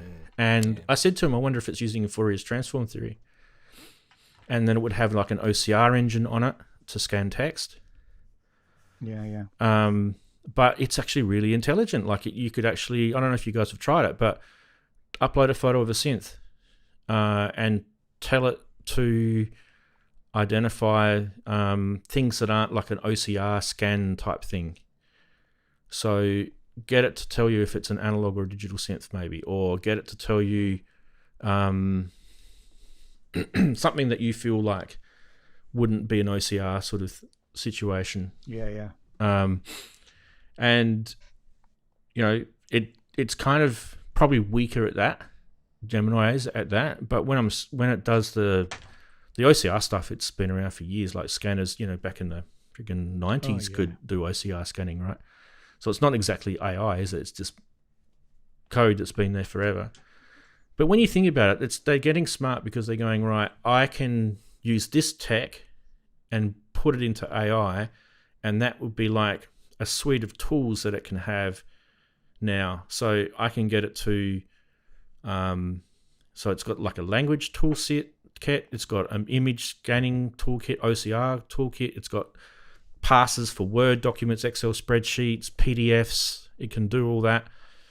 And then obviously it's got its language skills, so it can write in different, programming languages for you because it's a computer. Of course it can, That'd be the easiest thing it can do. So when you think about it, if you put all that together and actually just into one interface, it's pretty intelligent, right? It's not scary because I feel like, to me, I don't get scared by this stuff because I'm a computer scientist, but I think people get scared by it. But for me, what it is, it's like a super mega search engine. That's what I look at it as.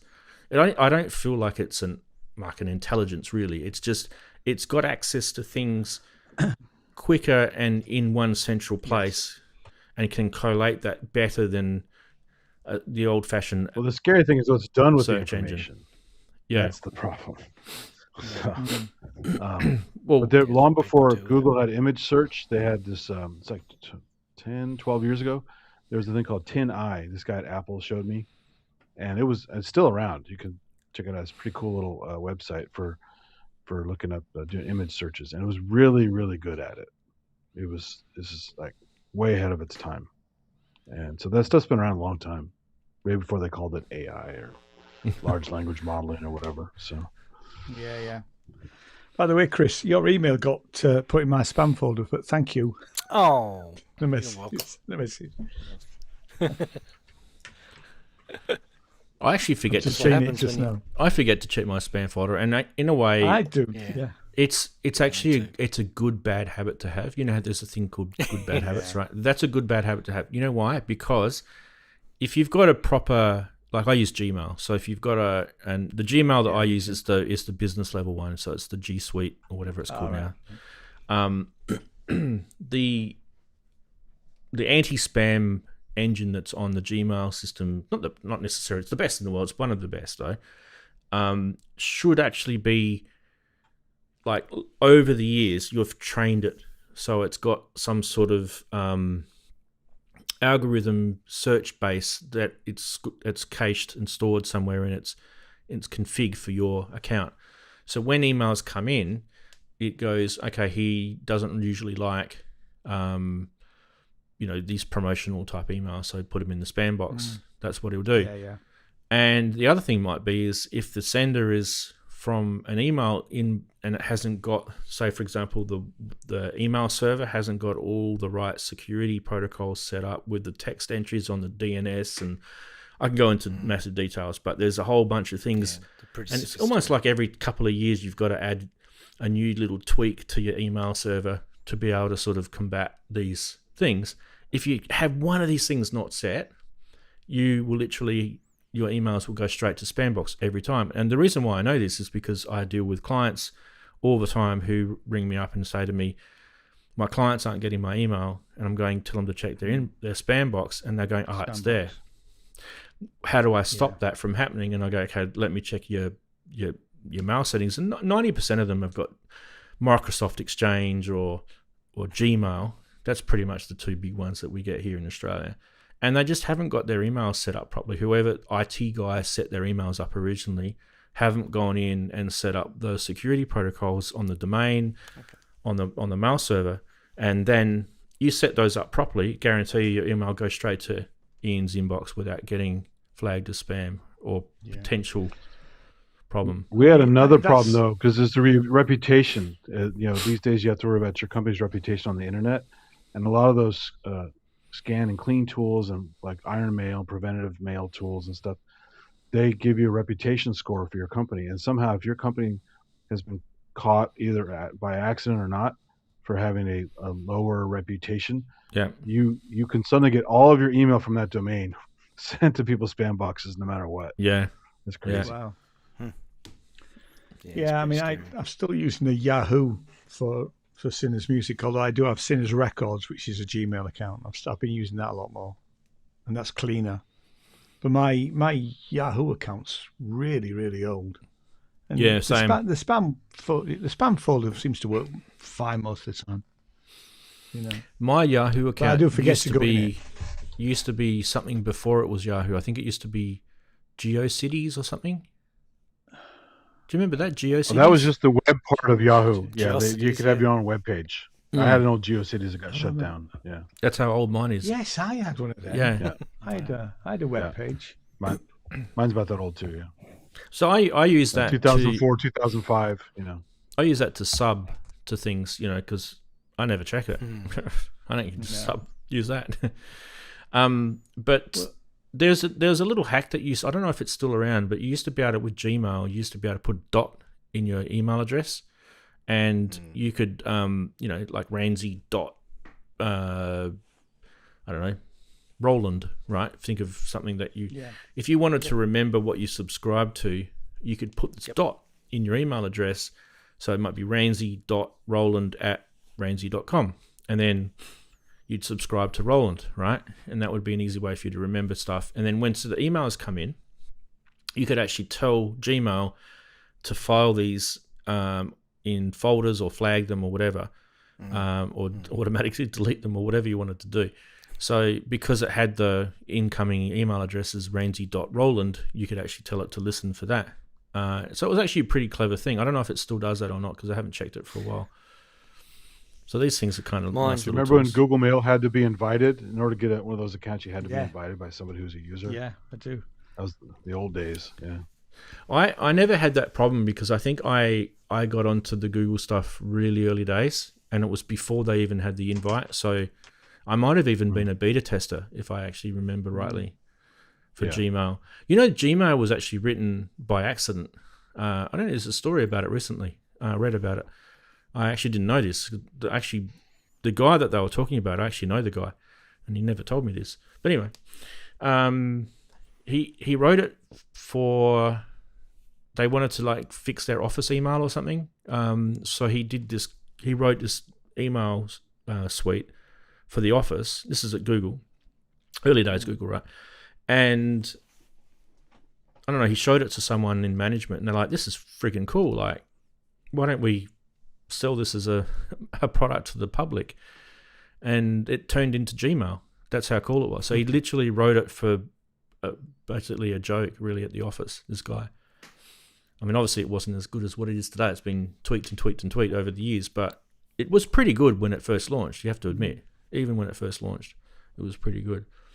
It's not like it, though, it launched and it was the first email client. Do you know what I mean? It had, the person that wrote it had years of experience of what's been in the past. Because, emails have been around longer than the internet, right?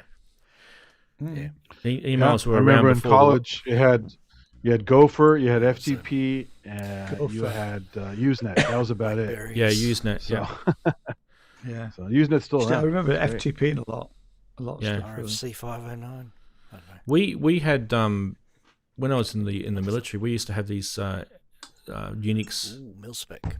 tower type servers in all the different units on the base, and then they were all talking to each other through coaxial networks using T-base. It was fantastic. T-base networks. Anyway, multiplexes and muxes. You love that, Chris. But the whole system was this is pre-internet, so this was like late 80s, right? And we had this thing called a message system, and it wasn't called email. It was called a messaging. It was called a messaging system, and you could send people messages, and it was literally, I swear to you, it was exactly the same as sending an email it is today. The whole formation of the message, you have a sending address, a subject, a body. It was, you could send attachments as well. It was literally the whole exact same thing, and we did this in the 80s before the internet even existed. So I think a lot of some of these, networking type technologies have started they're born in the military. We got those BBSs too, for all the BBSs, the dial-ups and stuff. Yeah. Oh, do you remember those BBSs? They were great, weren't they? You'd jump on there and you had the little chat, the IRC chat. Yeah. Oh yeah. ICQ, remember ICQ? You know who still the uses ICQ IRC address. chat? You know who still uses IRC chat? Sonic State. Sonic State. Yeah, Sonic State. And you know who looks after it? Wagyu. I know. Wagyu. I used to Yeah. go in there all the time. Yeah. So. Yep. I used to go in there all the time. Yeah. I first met Azio head in there. I actually had a chat. I had a chat server running for a while, and I got sick of it because I didn't want to look after it. I got sick of it. But if Wagyu wants to look after it, he can. Yeah, exactly. But yeah, the old IRC, they were fun. Shit, I'm gonna have to get going. It's late for you guys, isn't it? It's late. Yeah. The worst had to be CompuServe, where you had a stupid number for an account name with a comma in it. Yeah, I never those had a fucking CompuServe names. account. Oh, I hated those. I think CompuServe tried to get into Australia, but I don't think it succeeded. I don't think it was. You know what hit Australia? Did you ever have eWorld from Apple? No. No. Never. Because they had a rollout for a while. I had a friend. I had worked at the company store when it was the only store, and then I went somewhere else, and then he got a job at eWorld for a while. And when I came back to do some other job there, I forgot which one it was, I ran into some guys who had backed up a bunch of eWorld voicemails that were just scathing, and a bunch of Australian guys had called using the C word, swearing, all kinds of stuff, hilarious emails, angry at email at the top of their lungs. And I have a bunch of those recordings somewhere. All from eWorld people in Australia who are pissed. Yeah. It was so great. Almost as good as this. What's going on? I'm just waiting Oh. for mate. Is that why your Wait car's for all me. smashed up and you're up on the grass at the moment, or what? Yeah. He's waiting for a mate. He's gone in there. Why? Has to be the funniest thing ever. The cops delivery is the best. That whole string of Yeah, it is. the situation. I love Yeah. that. He's communicating. That's what a good police officer does. Not judgmental at all. He's just asking that questions. Where would the world be without Australians? I think we give that comic relief to the rest of the world. Hey, my daughter-in-law's Australian. Well, there you go. So, yeah. Your lineage is in her hands. It certainly is. And my granddaughter, when she's born, will be well, she'll be part Australian. She'll be half Australian. There you go. Well, I mean, half of my family live in the UK, so, you know. Yeah. Cousins and stuff up there. The Adamsons floating around. Lancashire is the main place. Aberdeen is the other place. Boo, Lancashire, boo, not Yorkshire. No, it's like the... I mean, actually... Little Burnley supporters. Yeah, my grandparents almost went over to Australia, you know, because there was a big exodus. Yeah. And he was a railway engineer, and they were desperate for railway engineers at the time. Yep. And he almost went. So I could have been Australian. Well, it wouldn't have been me, would it? But well, it might have been. You just have a different accent. Well, no, Monty Python had a great time with Australians. My mum would have met my father. Yeah. Remember the Drunken Philosopher song with Monty Python? That's great. Yeah. Immanuel Kant was a real pissant. Yeah. Yeah, exactly. Yeah. That was good. Justus lost his Schlegel. Yeah. Oh, mate. They got the hats with the corks on them for the flies. I didn't know any of these philosophers' names, but I knew it off by heart. Yeah. That's what those records did. They brainwash you. Well, I never heard of Marcel Proust until Monty Python talked about him. So I was like, yeah, it's great. Oh, mate. It's great. Another subject for another time is I went through my old music books when I was a kid at primary school, and you know, you would have had something similar to this, Ian, because the BBC would have done it, because BBC were the big children's program releaser in the UK. Yeah. So in Australia we have the ABC, which is the same thing, because the ABC is like 50% BBC content anyway. And so I had this music book that I got at primary school. Chris, you probably would have had the same book, mate. And it has all the sing-along or something. It has all the songs in it. Do you remember that? And it had Jake the Peg. Yeah. With his extra leg. From Rolf Harris. I was looking at it the other day and I'm thinking, this book would be cancelled right now. Exactly, yeah. Definitely. It's incredible. It is. I'll have to do some photos and put them up for you guys.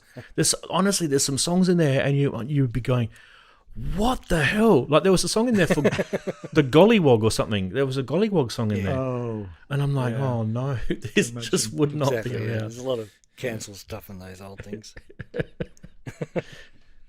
I kind of liked it. Yes, exactly. I thought I've still got this. There's proof in this book. It did happen. It did happen. Yeah. There was a great. Did you ever hear Dr. Demento? There's a phenomenon here. He did like comedy songs over the years, going way back to like Wax Cylinders, all the way up to modern times in the 80s or whatever. Just all kinds of comedy songs from Monty Python and folk songs and all kinds of wacky stuff. And they had a bunch of Australian related ones. One was My Boomerang Won't Come Back. Have you heard that one before? Oh, I remember that one. Yeah, I remember that. Yeah. That was Charlie Drake here, a sort of a British comedian called Charlie Drake had that as a hit single in the 60s. Oh, really? Okay. I forgot who sang it, but I remember the song. Yeah. That I do remember, Ian. I do remember Charlie Drake. Yeah. Well, I'm probably going to have to go to bed because otherwise my boomerang won't come back. You are. It's nearly tea That's a time. bit too much information, Rance. Yeah. And on that great, massive, huge disappointment, to the Jeremy Clarkson exit, shall I? Oh, yeah. He's a good Yorkshireman. I love it when he goes, "And the baby Jesus." The way he says that, it cracks me up every single time. I can't stand Clarkson, but apparently he pays his bill well. He pays his bills quickly. He's been ill lately, so you know. Has he? Yeah. I've never really warmed to him as a presenter. He's a bit of a, what do you call it?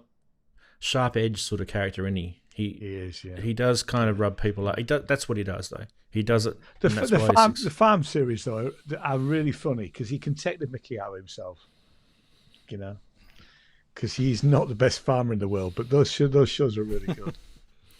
Yeah, I don't know if that's going to be lasting much longer, that farm series. No, I don't think so. Yeah. No. Anyway. It's going to be another one, and that's it. Anyway, yes. Go and enjoy your Roland iPad app. That's what I say. I certainly will. That's the word of the week. Definitely. Yeah. I have to check it out. See you all next week. Toodles. Yeah. Bye, guys. Bye. Bye.